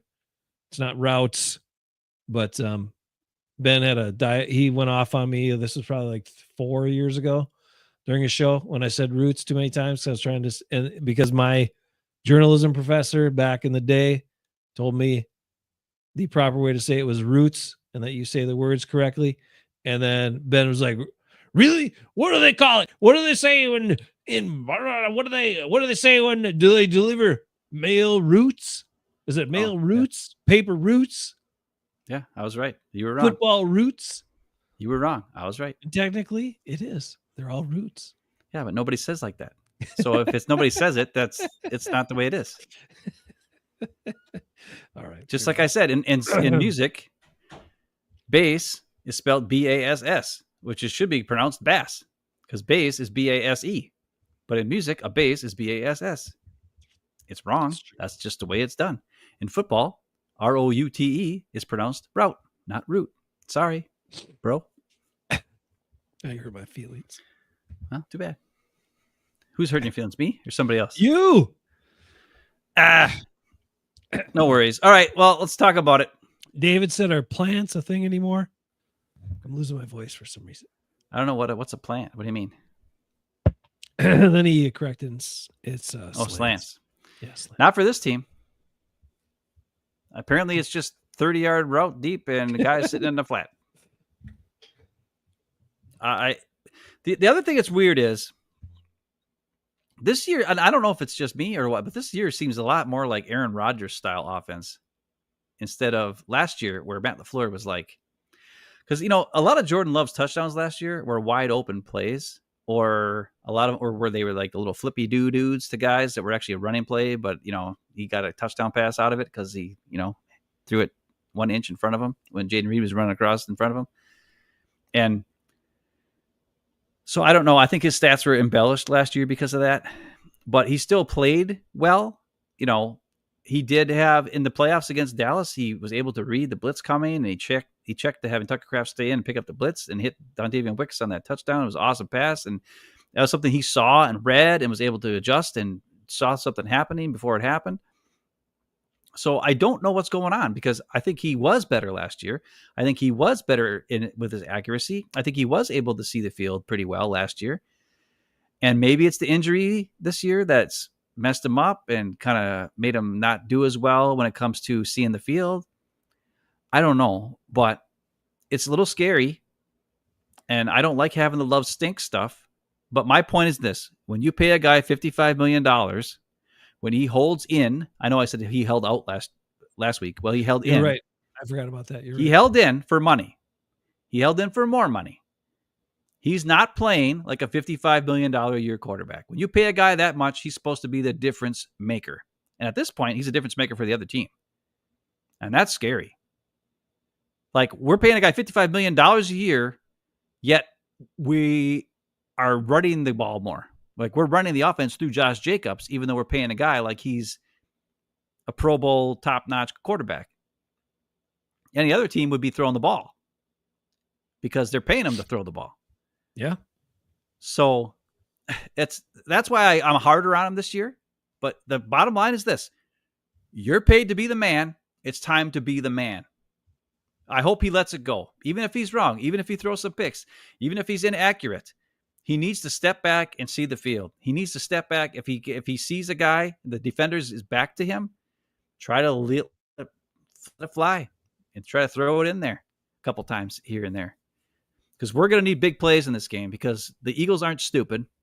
They're going to sit back and run that Vic Fangio stuff where everybody's looking. They're going to take away the deep pass. They're going to blitz. You're not going to know where the blitzes are coming from.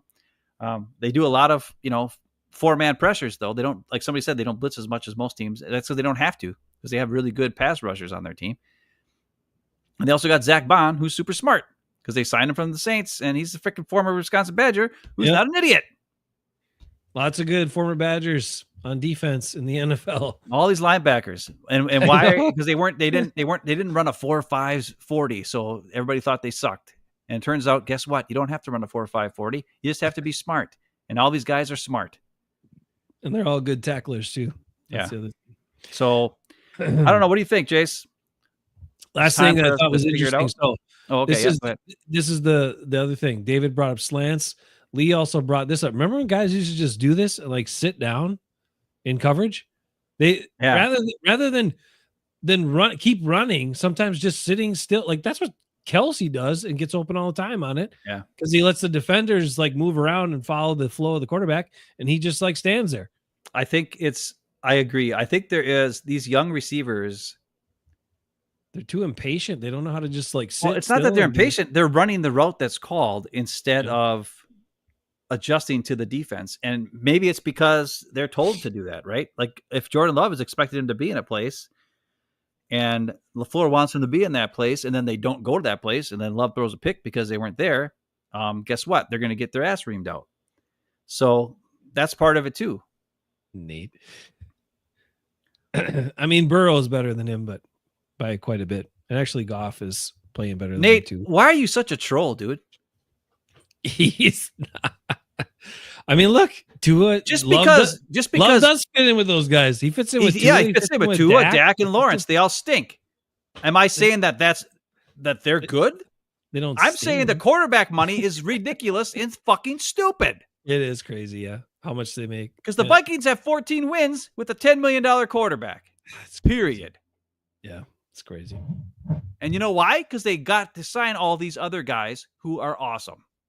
They signed 5 or 6 other guys who have been on 3 of them on defense or 4 on defense, and Aaron Jones, who have all made a huge difference for their team this year. And they have a team. Now, the quarterback played like crap against the Lions, and they lost.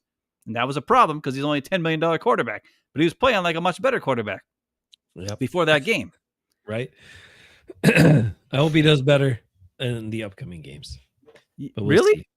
Wait a minute. If we don't pay him, we don't make playoffs. Jordan Love is not the reason why the Packers have won games. Josh Jacobs is the reason why the Packers have won games. And Malik Willis won 3 games.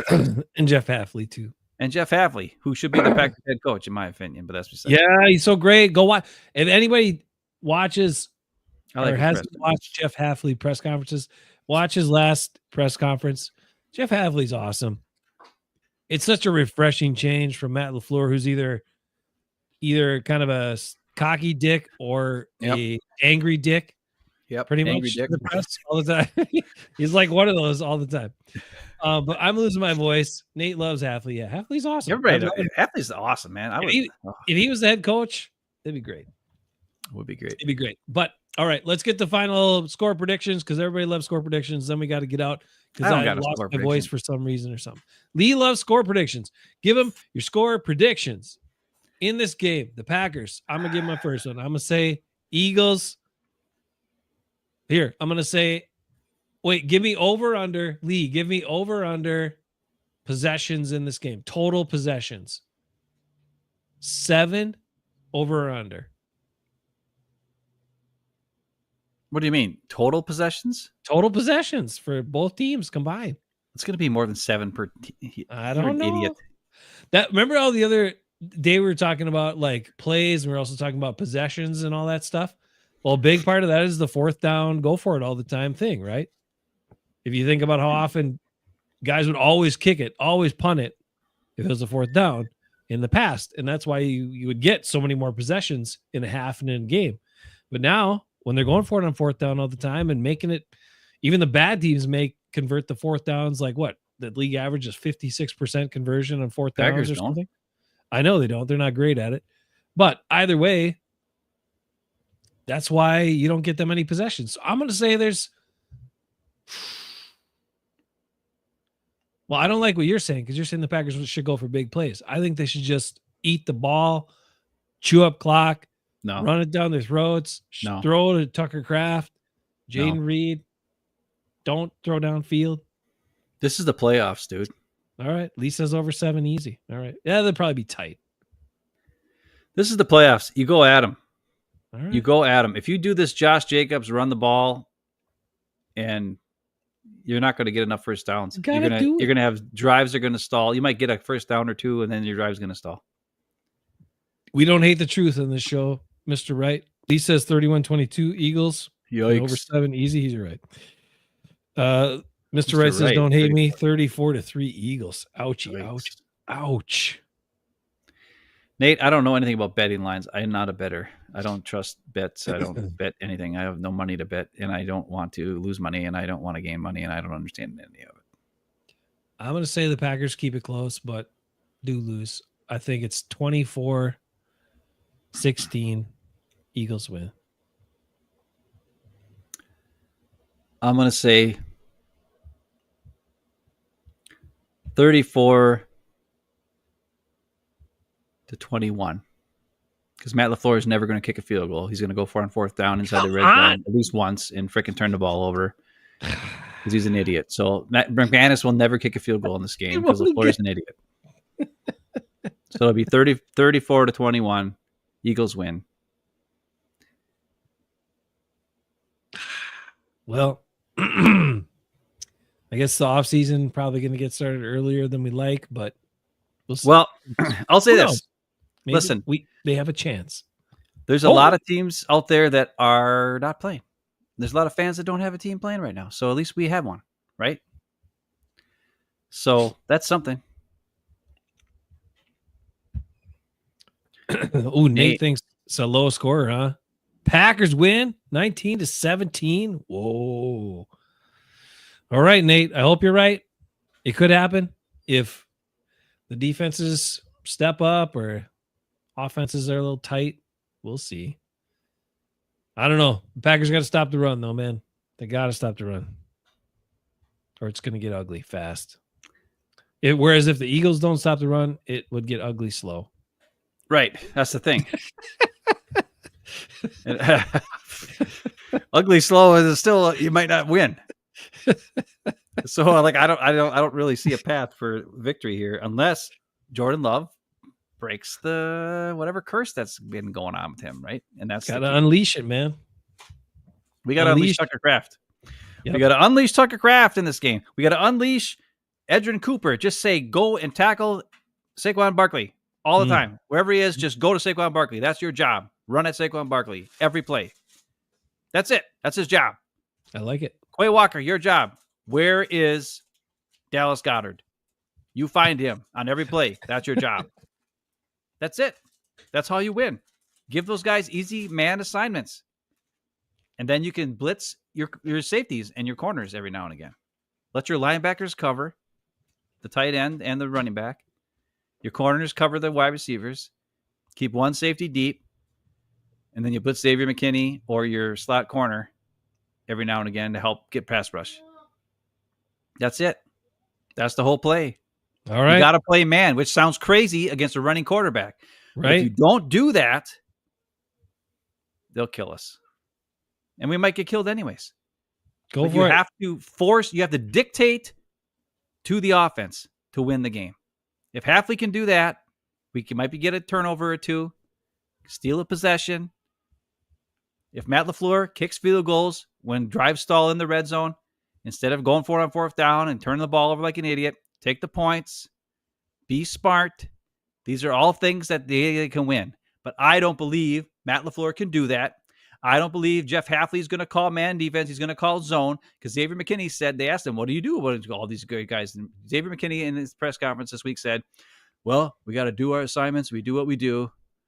And if everybody does what they're supposed to do, and we'll be good.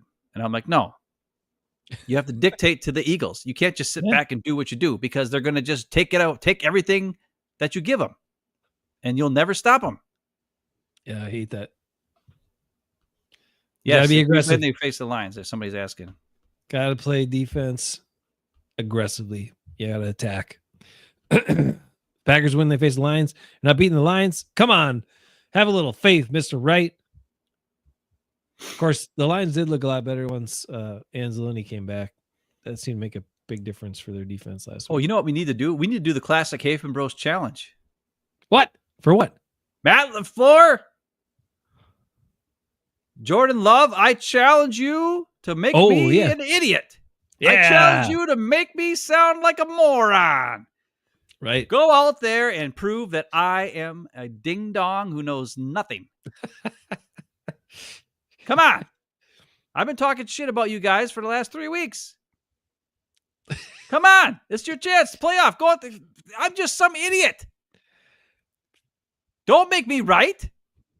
Make me wrong. I challenge you to prove me wrong, Matt LaFleur and Jordan Love. Let's do it. Don't suck. I hope so. Win the game. Ugh. And I'll freaking shut up next week and I'll freaking say your praises for at least 1 week. Probably not longer than that, but show us some freaking love. Prove me wrong. Prove that I'm a moron. I'll own it. I'll own that I'm a moron.